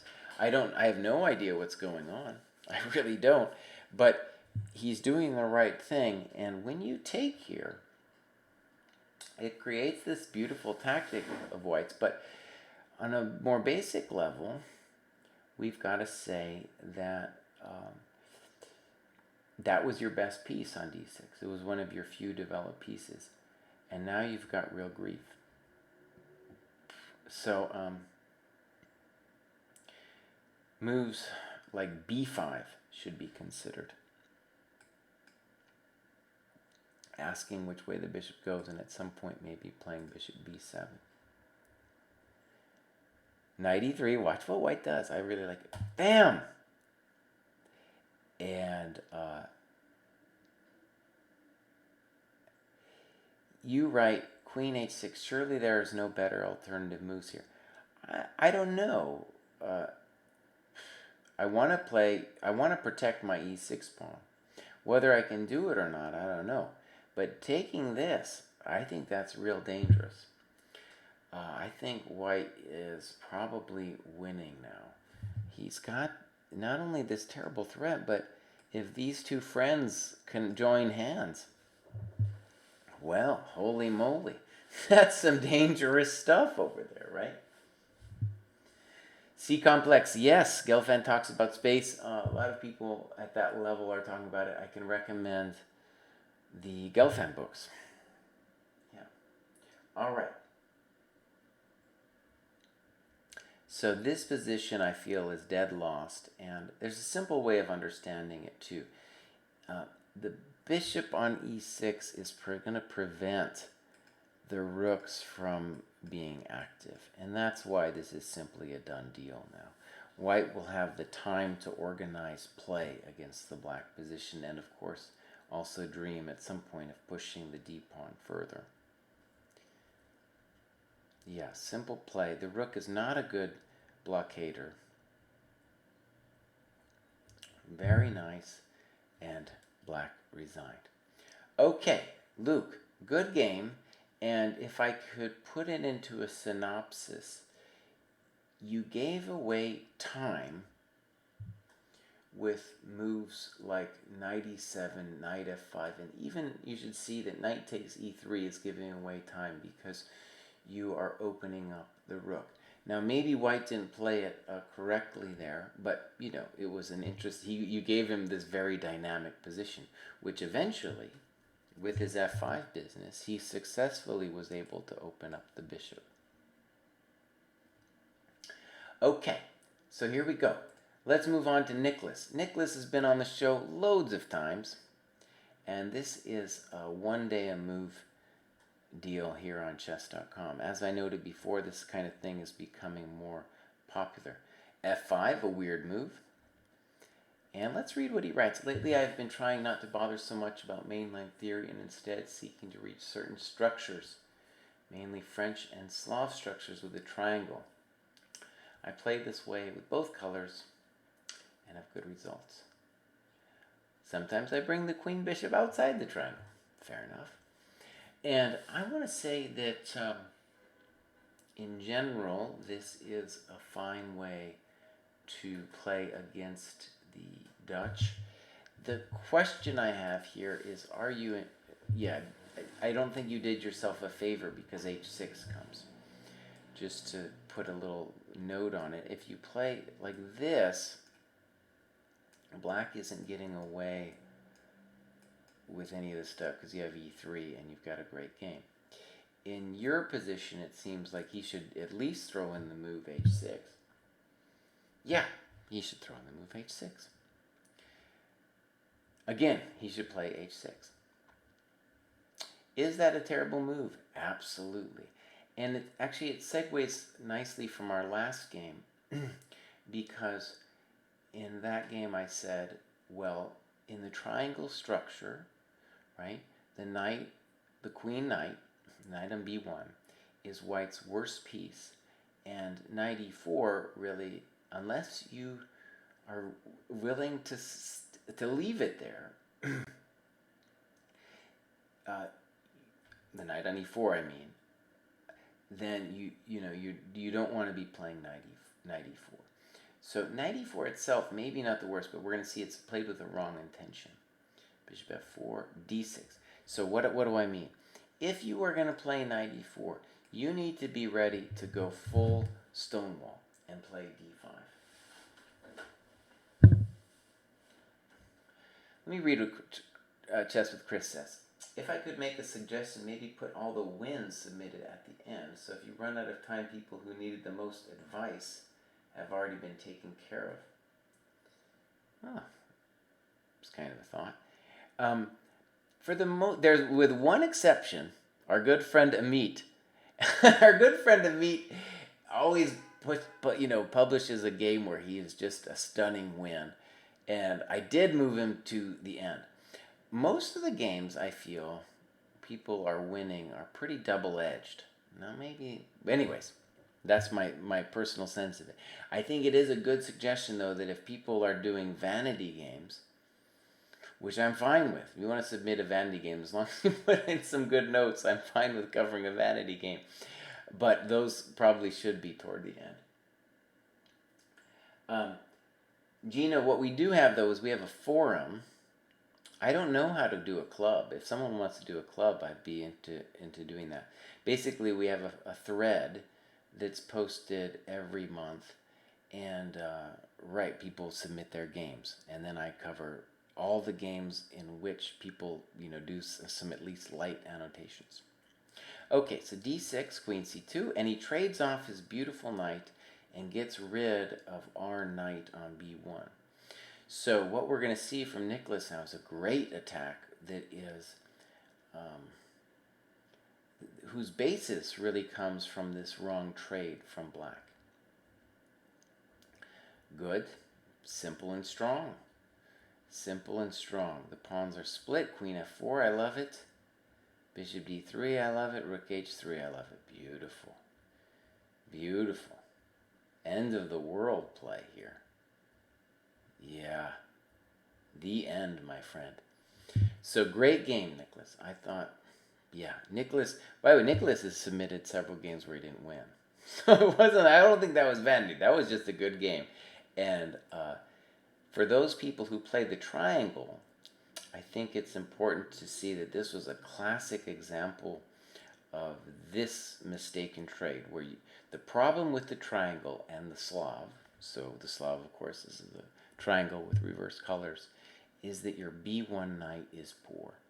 So a lot of people, for example, make fun of the French because you have a bad bishop, and then they play the Caro-Kann, not realizing that with the Caro-Kann, you have a bad queen's knight.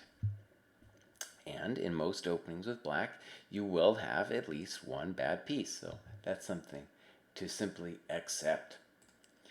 All right, the next person doesn't really have a real name. They're User, so we're going to call him User. Here we go. And we get this McCutcheon variation, and let's just say that I wish this was still playable for black. I had great fun back in the day playing this position. What knocked me out, actually, was a game Danny Wrench beat me, and I figured if Danny Wrench beats you, then you've got to stop playing. And the classical theory here was to play bishop d2. He played bishop e3, I believe. And the point is, you just keep going with the attack. And whatever black does, you're just not worried about it. And you're going to play for mate. And so I got mated by Danny Wrench, and that was it for me. I had enough after that. So anyways, the move played by white really allows a dream position for black here. where we regain the pawn on f6. We keep our beautiful bishop on b4. And at some point we can play e5. This is a dream position, absolutely. And notice too that the bishop on a4, right now anyways, is totally out. a3 takes. This is an example of a simple mistake, queen f3. The queens are in a kind of a mutual tension, right? When you take, you are developing the knight. And very simply said, the knight doesn't want to really, can't move until the queens are traded. In a similar way, if white takes on f6, the knight on d7 will be developed. So you could call it an example of relieving cognitive dissonance. That's a fancy way of saying that black was uncomfortable with the tension. And when he takes, thank you very much, right? That's a weird move, but black says, okay, I will honor your intention and take the thing. Undoubling my pawns. Actually, that's a classic mistake too. So look, in black's mind, he's saying to himself, oh, I'm fixing my double pawns. He should be thinking about the white pieces though, because what you're doing is you just developed the white rook on h1. This is a classic kind of mistake too. Notice that in this position, probably the best kind of thing to do is play something like b5 and knight b6 and smush the bishop on a4, which really, right, is running into this wall of white pawns. Instead, in the next couple moves, black is going to say, oh, let's free that bishop on a4. Right now, for sure, the bishop is doing something. Golden rule number 5, or 7, whichever one it is. Don't take the pinned piece. Don't do it. It's not going anywhere. Don't do that thing. Not only that, but it was a pinned, horrible piece, and now the king gets a free developing move. So again, the problem that I see on most of the games that are under 2200 is people give away time. This, of course, is an egregious example. I don't quite understand this. There's much here I don't get.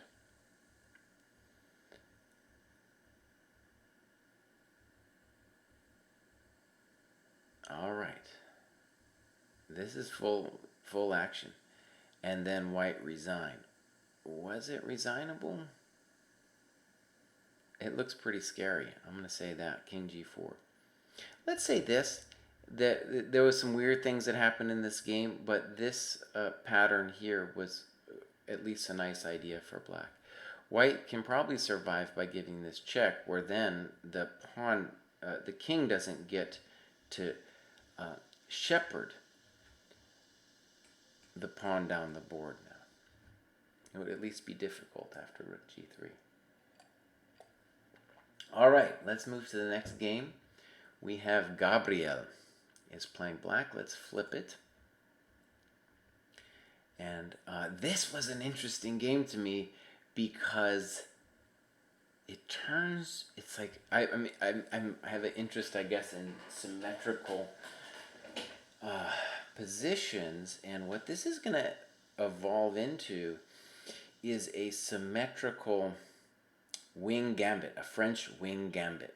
Okay, and so I'll show the wing gambit in a second. Gabriel calls this a dubious gambit, but honestly, it's pretty interesting, I think. So knight h3 and e5. Now the problem with this setup, let's just go back. Obviously, black had a variety of things that he could do here.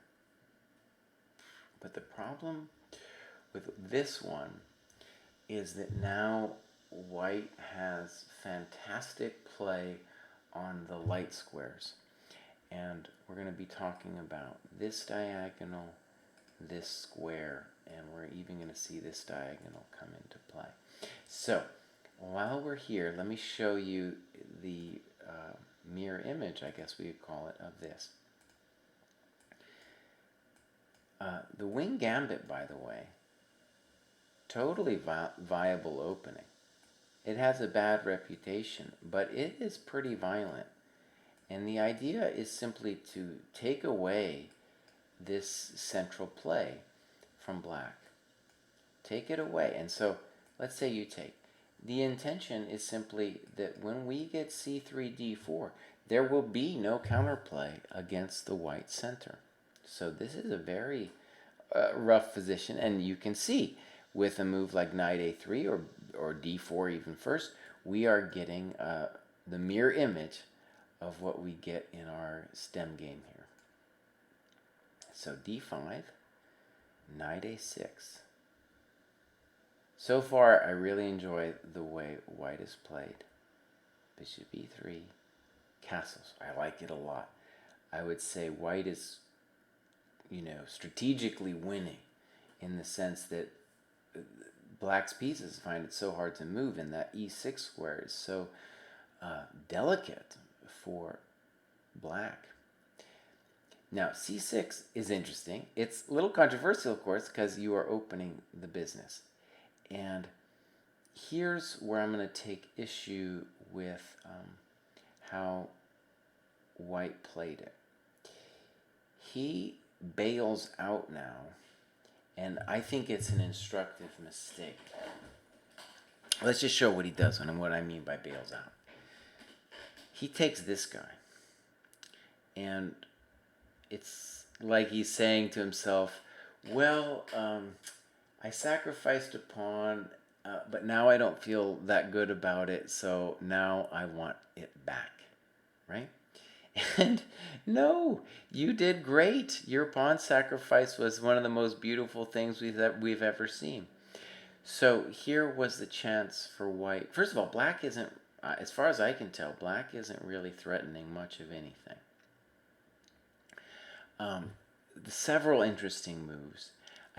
Like you can build with moves like king b1 first if you want, but the move that at least jumps out to me is a move like f4 to try to start putting more pressure on the black position. It's hard for me to see how black ever gets out of this bind here because his pieces are terrible. And so the instructive mistake here that white does is he says, oh, I will free your terrible, terrible rook there. And now black correctly says to himself, holy moly, maybe I have a little play. Holy moly, right? And now who knows what's happening? I don't know. Is it a little scary? Yes. But honestly, I think black should just be fine. This is a fancy man's move, queen h1. But I don't know if it actually did anything. For example, on queen c6, I think we can do it. Maybe I'm missing some, but knight c7, we just got knight c7, right? e4, queen h4. This was a whole business, and I guess we're going to have to say that this was not so clear with this business here, but black should still be okay. And the move I guess he should play, I think is obvious, and that's d5, followed hopefully by some kind of bishop b4 check. Do I know exactly what's going on? No idea there. No, I have no idea. Honestly, it's pretty complicated. But that's kind of, I guess, what we got to be doing. King d1 is better, as noted. And now this is a problem with queen. Maybe this is actually just kind of difficult. It's a weird position. Let's go back a second. So we got this queen h1, which looks like white is playing for a study. I like queen c6 now. There's an argument to be made that white is still in control here. It's very surprising because clearly he didn't intend all this. he can claim that the king on d2 isn't really in danger because rook c2 is just one check.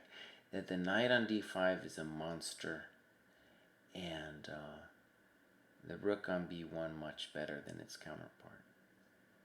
Yeah, so actually, the more I look at it, it's at least difficult. Though white clearly, let's go back a second. White is allowing way too much in this position, and black is, I don't know, I would call it, yeah, I think he's fine here. You don't have to take either. You can play, if you want just equality, get this trade happening, right? Just get that off the board. Right. That's actually an instructive move here, because what happens is we glutton the pawn, and that would have been my first thought too.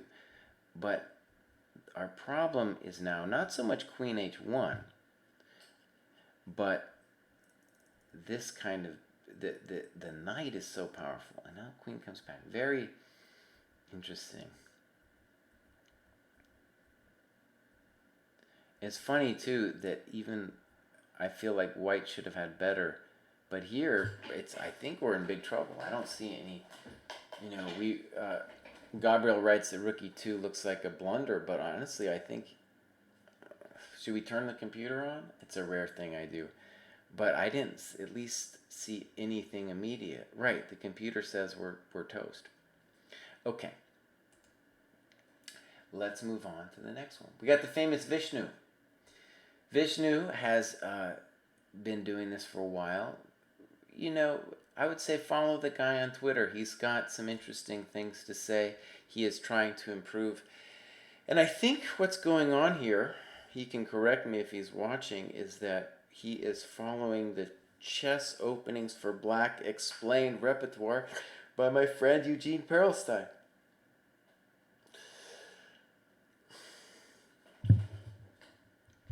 All right.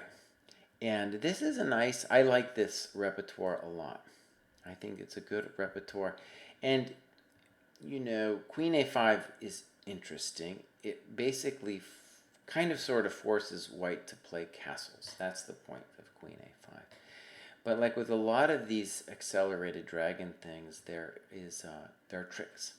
And we get a good one here with snip. Oh no. And the problem, of course, is that at the end of all this, if you take on e4, this guy's going to be hanging. So watch this next trick. Bam. Bam! That's a good one.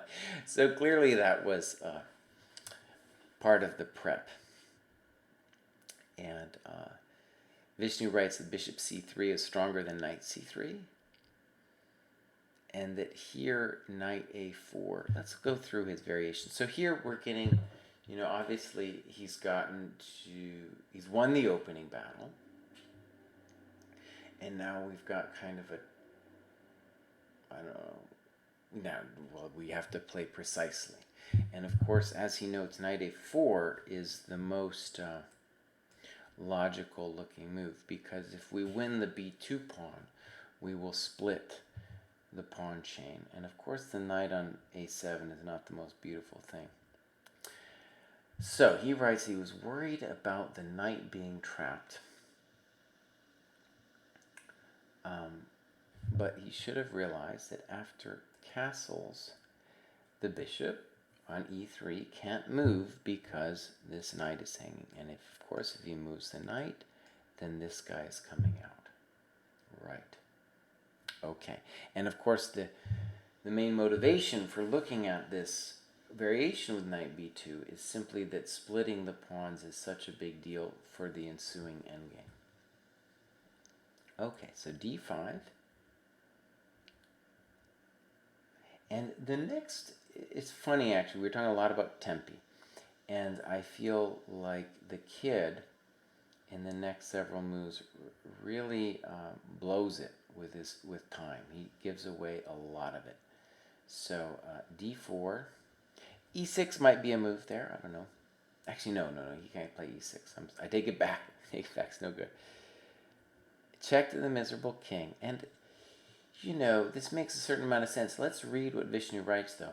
I remember feeling happy when this move was played because it suggested to me that my opponent was not opposed to playing one move threats and checks. Had he scrambled to connect his rooks and gain some activity, it would have worried me more. And that's absolutely right. And, I coach several people who are trying, like Vishnu, to break the barrier of 2000. It's a very tough barrier. There's other barriers, we all have a barrier, right? And it's tough to overcome. But one thing that I've seen for this kind of barrier is that in addition to the loss of tempi that we've talked about before, which is definitely going to happen here, what you'll see from the talented boys of this world, as Vishnu has named his opponent because he's probably too young to be mentioned on air, what we'll see from them is that a lot of times they just exhibit a complete cluelessness in the end game. They're giving time because they don't know, they don't have a sense of what to do. And if I were coaching them, I would say just focus on your activity. And then the question is like, well, activity to what? Because they don't understand. They only understand like tactical sequences and attacks on the king, but by all means there is activity in the endgame, and it is happening. And let's just show this as exhibit A for how these kids lose. Was f3 helpful for white? No.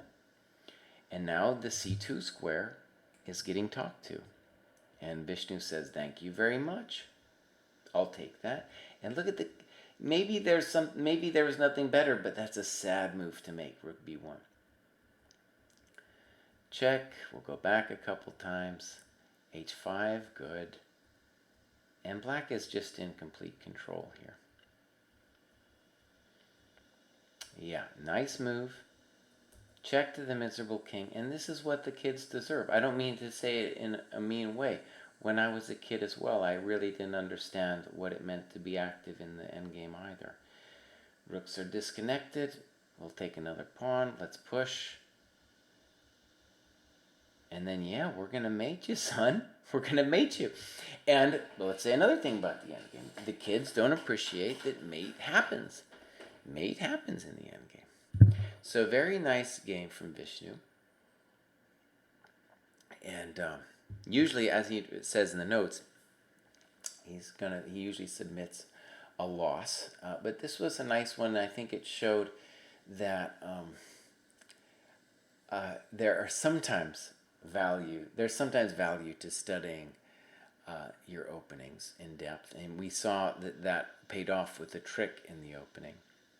And I would say that if you're going to study an opening in depth, like learn some theory, then it should be mostly your opening against e4, because it is the most violent, the most forcing, and you're going to see it against these evil little children that you're going to have to play.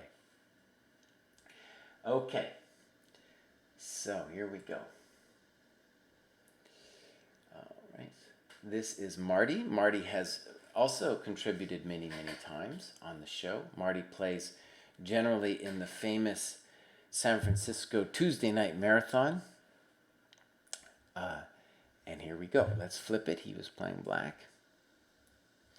And this is just a very pleasant position for black. Many different moves here. To me, the most natural is castles. Let him take your bishop if he wants your bishop. But okay, bishop e7. a5. And now white makes a tactical mistake, b3, and Marty really punishes him here with knight b4, and the knight is going to be in. So the one question we have is, how did Marty lose this game? Because right now it's looking great, and one thing I like is that Marty just peacefully gives away his pawn on b4. We've got a great position. We don't need no stinking pawns. Check to the pawn. Oh, and then he gives us that weakness. Very nice and simple play, Marty. Maybe it didn't seem special to you, but I like it a lot. We're going to win the A file. We're going to put our queen on a7, and it's the dark squares that are really unopposed for us. Check to the knight. check to the king. And now queen c5, probably okay. I was a little bit unsatisfied with this move, dissatisfied, whatever you want to call it. But okay, queen c5, bishop b5. Are you winning? Yes, you are. Now, this is where it starts to get slightly weird, where, okay, yeah, let's pause for a second here. Are you winning this position? Well, at the very least, it's looking great. And it's the conversion of this kind of position that we hope for you, right? That this is the kind of thing where, yeah, we hope that you can convert it. And it's kind of a question what to, now is like, right, your moment to find a plan. Let's see what you write after f5. Perhaps I was seeing ghosts here. I remember that I wanted no more back rank issues and to fight for the e4 square. I totally miscalculated the attacks on the d5 pawn from here on out. Okay, so that is to say that the easiest way forward here is definitely rook d8 to go ahead and snip the pawn. And I assume you just missed it in the sense that, like, right, it doesn't feel like you can just go and win that pawn because maybe there's some e4, but of course it's not easy for him to do e4. A move that's not as strong, but I like a lot, is this business. At least from an aesthetic standpoint, I like that a lot. I like that one a lot too. Yeah. So, all right, f5, king g1.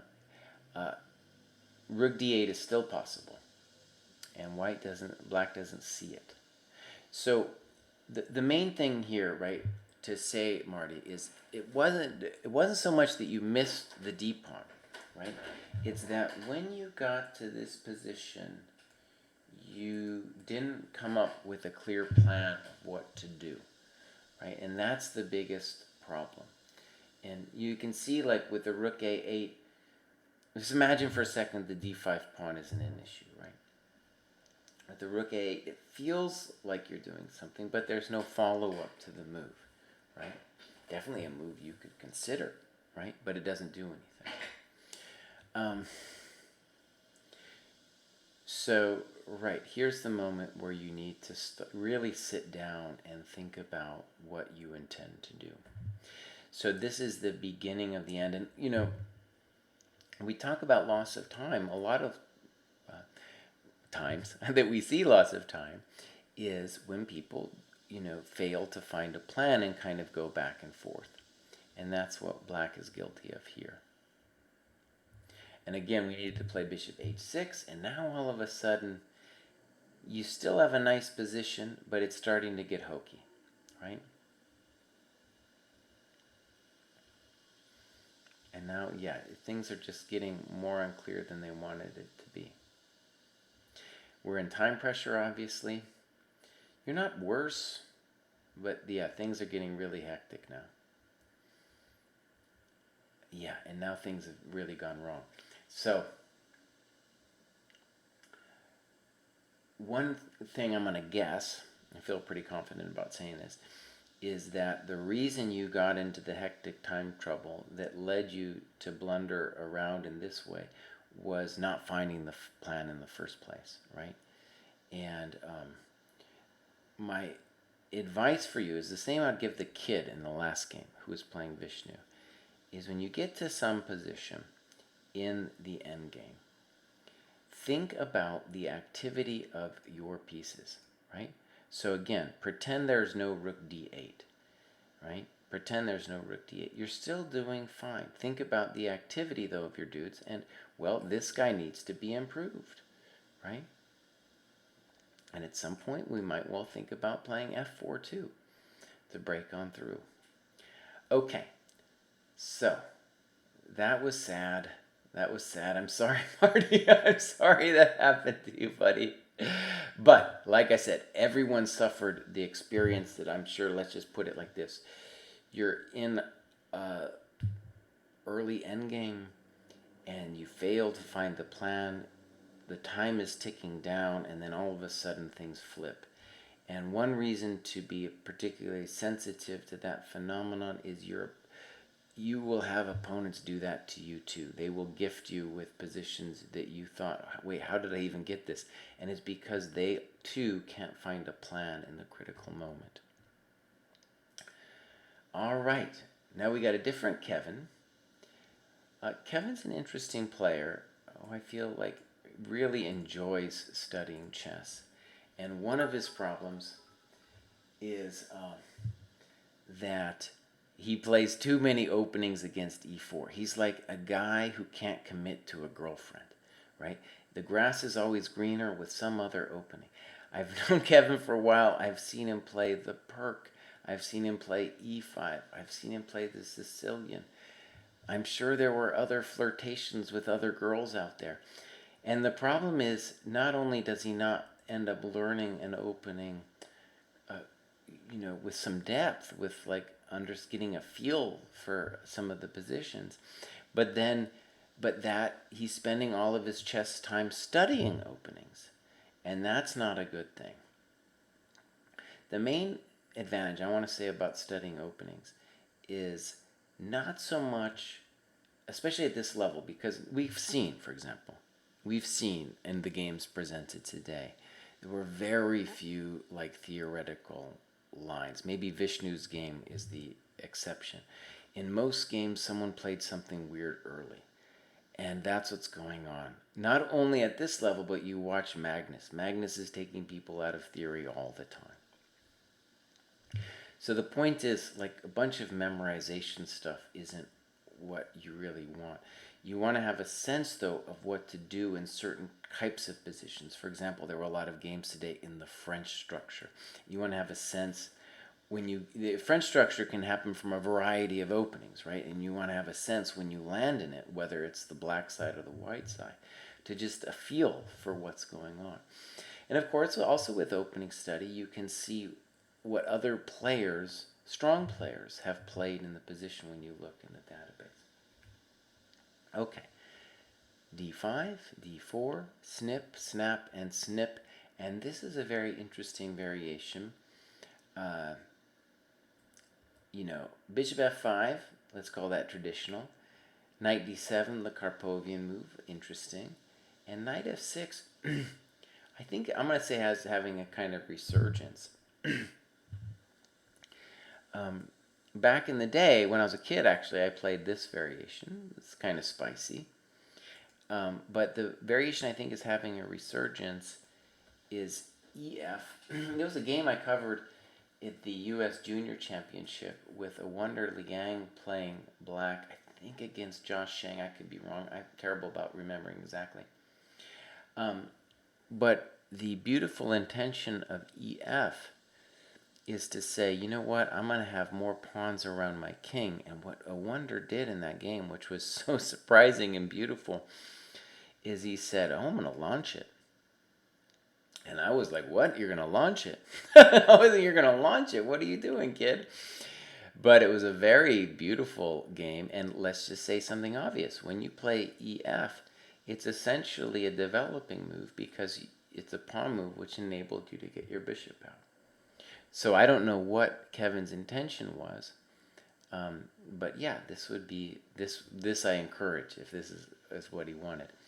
Instead, White played knight g3, and almost certainly White is playing knight g3 as a habitual response. What I mean by that is he's used to seeing bishop f5, and then knight g3 gains a tempo on the bishop and is therefore justified. But if we just look at that for a second, the bishop f5 variation, one of the key things for White to understand in this variation is that the knight is now bad and later needs to be fixed. So just for kicks, let's just go through this briefly because it'll pertain to this game. H4, H6, knight f3, knight d7, h5, bishop h7, bishop d3, snip, snap, snop, bishop d2, e6, castles. Queen c7. There's more than one move here, but either now or after king b1, white needs to play knight e4. It's one of the bummers for white, honestly. That knight needs to get fixed, right? The knight needs to come back. And the reason I'm stressing this point is that now this was a huge victory for black, because not only did he win a clean tempo with his knight g3, but also the knight is going to owe us another move to come back into the game someday. Kevin comes out white with some violence here. You didn't have to be violent, but he did. Here he comes. Boom. Check to the miserable king. Very nice. More aggression. And I guess we're going to have to say black is clearly winning. So here we go. Good. Maybe unnecessary, but okay. White gives us the whole business here. This was a nice trick, of course. If queen h4, bishop f7. And this is interesting. So I very much, this was a nice exchange sacrifice where black should really, in principle, believe in himself here, because it's not just that we're going to win enough material for our exchange, but the white queen is going to have such a hard time coming back. And I'm just going to assume that this is lost here. Let's play a couple more moves. Yeah. Simple and strong. Maybe there's some more accuracy here, but that was a nice finish. Okay. Yeah, so nice game, and a good example really of losing time in the opening in kind of a critical way. And white kind of lost, let's say white lost his mind as well. He shouldn't necessarily lose or anything immediately in a position like this, right? And I guess we should be looking for some kind of idea like knight f3 or bishop e3. Queen e2, yeah, you're losing your mind. Got to develop your guys. Okay, let's come on to the next game. And we have Ricker. And Ricker, like myself, is an older guy struggling to improve. And I think he's doing well. The first couple games that Ricker submitted a while ago, he's been doing the show for a while. He's hanging pieces all over the place, and it was even kind of hard to talk about. And one of the basic skills that every chess player has to learn is how not to lose your toys, right? Don't lose your toys. And that's the skill that Ricker's had to master, and it's tough when you're an older dude. As you saw with me, actually, let's just recap. I blundered here fully here in this position. I played knight e5, blundering the piece. Here, oh my God. So everybody can lose their toys, and at some point you're going to lose your toys. In any case, what I'm trying to say is Ricker has dramatically improved in the art of not losing his toys, and has then also become very good with just following the precepts of the show, which is development. Okay, so here we go. Budapest Gambit. What's wrong with h3? Gives away a tempo, because black wants to take anyway. Queen d5, I think he thinks he's winning a piece or something, but black says, no, I'm not. And we get this position where black is fine, and f4 is interesting.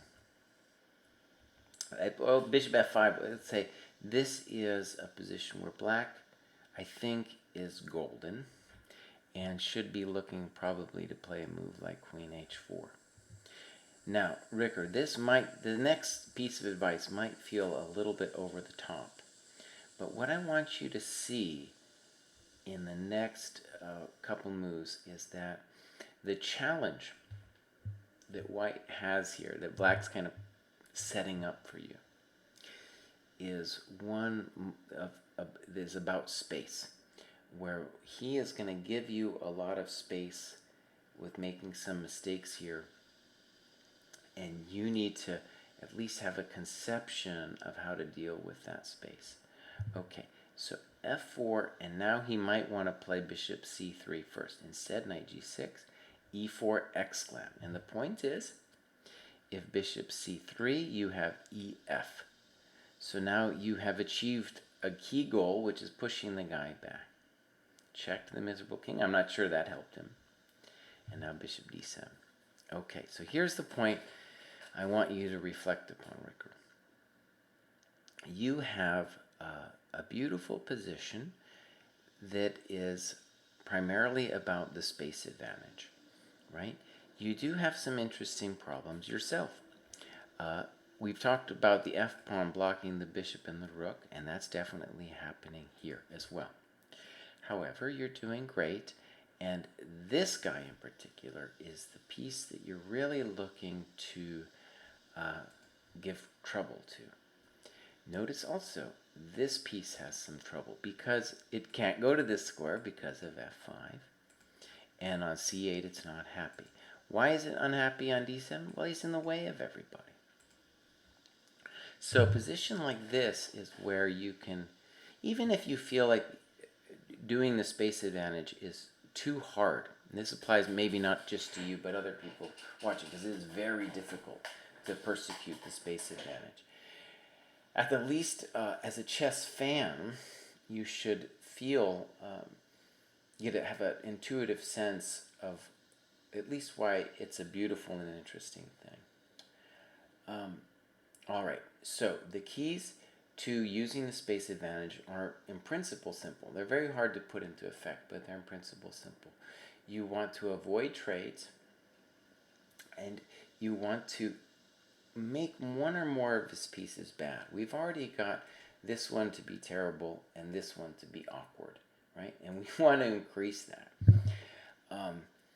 To my mind, the simple move to play is knight a4.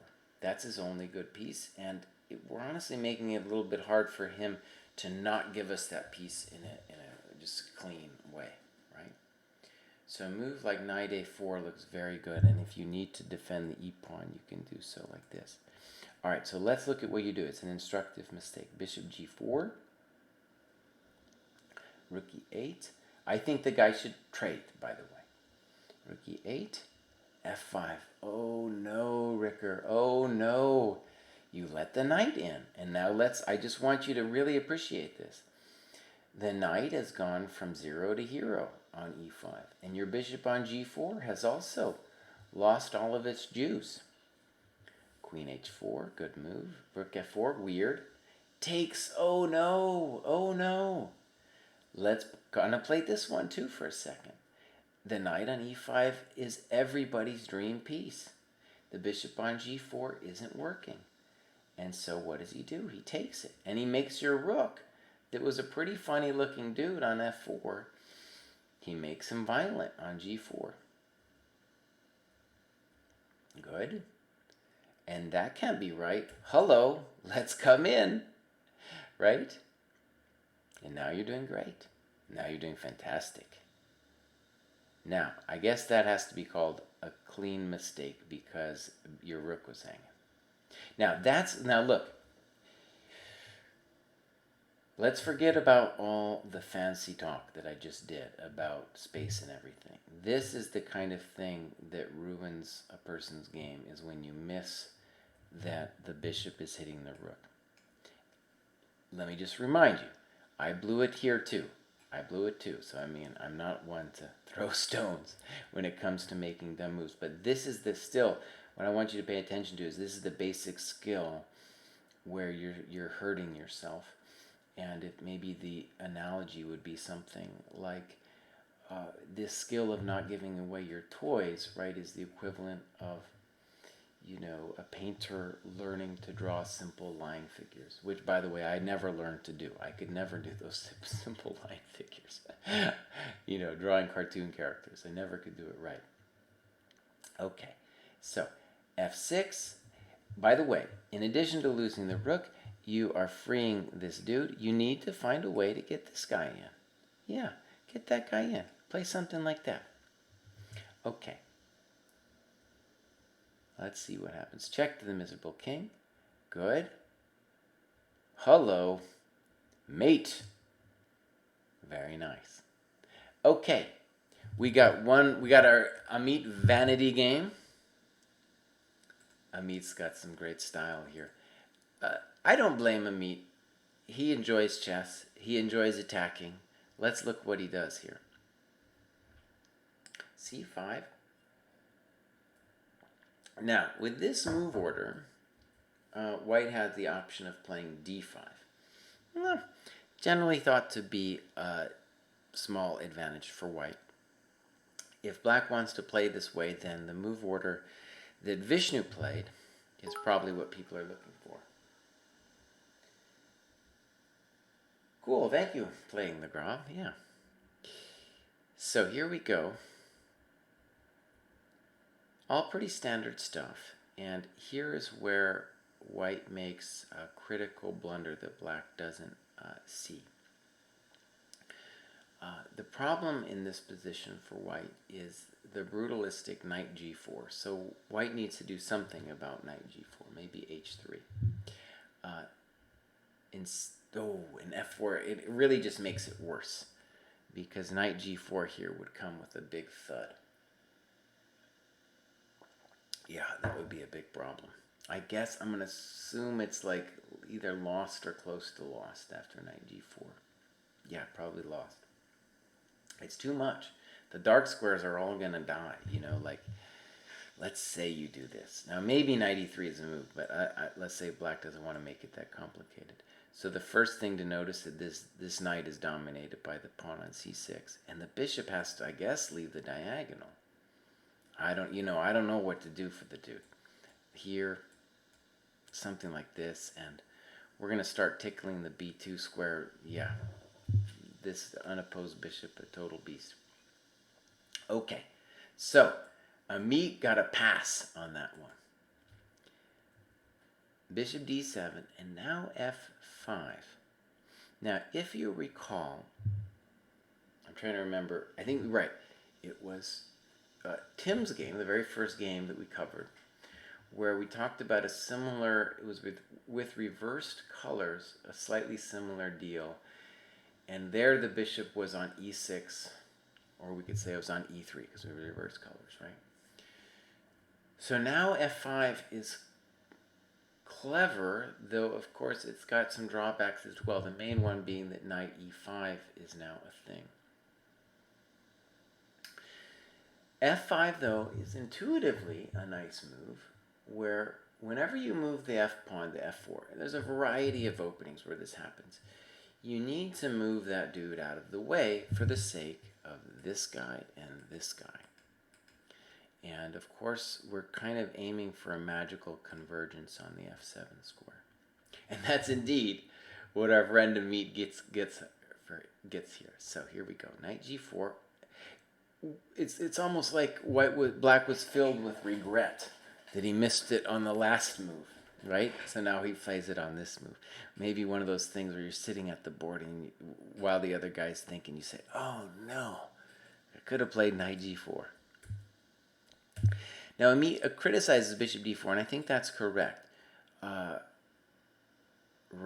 because the bishop is such a good defender of the dark squares around the king. And the problem that black's going to have here, is it's going to be hard to keep this vampire here out of the king's position. Oh, cool. Yeah. Both Leslie, I can't pronounce it. Both Lily, talking about chess lecture back in the day. Yeah. King g7, probably not right, but it's hard to give black some advice here. Good move. Nice, simple and strong. Now this is great. And it's obviously pretty difficult to play here. Knight e5, and the only advice I have for black is at some point he wanted to be thinking about f6. White plays f6, very nice indeed. I'm assuming that knight takes e7 was somehow not possible. In any case, f6 is strong. h5, And this is a good example, really, where the reason this is going to be so successful for white is not only the beautiful knight on f6, but the fact that the queen on d8 is going to have such a hard time protecting her dude. Should be 3. Rook h8. I don't like rook h8. Something like queen b6 is in order. There might even be some chances to survive after that, because the knight on e5 is a very strong piece. So, rook h8, knight g4, and check it out, guys. Really nice move from Amit. If I had played this, I'd submit the game too. It's just that beautiful. You ready for it? You ready? Bam! Knight takes g4. Queen takes h4. Snap! And mate. Very nice victory. Well, I will say something for myself. I am very surprised that I covered, with 17 games today, I think, maybe more. 17 games that I covered today. A little bit surprising. Arguably, I rushed it a little bit. I was concerned. There were so many games, and I felt like I needed to come through them all. So, in conclusion, I want to say we moved this analysis, to a week out from last week because of the Sinquefield Cup that we were covering. Tentatively, the next member analysis section, well, my mind is already toast now, will be the 25th, 4 Eastern, 1 Pacific. You can submit your games at the forum that we have set up. There's a thread there. And someone mentioned a club about this, and I have no idea how that would work, but I will ask the gnomes of chess.com to see if we can set something like that up. All right, Gina Rook, and thank you for saying that thing about the club. That would be cool if we could get that happening. All right. Yes, Paul in New Jersey, you are not the only one who makes blunders. If you guys want some fun, go on Twitter, and you will find a great video today of Kasparov losing on time. And Kasparov's always so great in the facial expressions he makes, when he does blunder, something like that. Cool. Oh, Gina, if you did that for us, that everybody would be thankful if you set up a club. And I will talk to the gnomes, and we'll find a way. Or you could do it. I'll talk to the gnomes, though. I don't know how to set it up. And I will talk to the gnomes, and we'll try to, we'll get that thing set it up. So thank you so much for suggesting that. All right, everybody. I do a weekly show, and I believe it's been a hectic summer, and I haven't been able to do so much, but I believe I'll do 1 hour, what will it be, 4 Eastern, 1 Pacific, next Wednesday at 11. If you have something you'd like me to cover, write to me on Twitter or something like that, and I will try to get to it. All right, if you want to rewatch the shows, any of the old shows, I usually, post it on my Twitch page. It's on the Twitch page, rather, and I try to then post it on the YouTube page. All right, till next month or next Wednesday, thank you so much for watching. Bye-bye.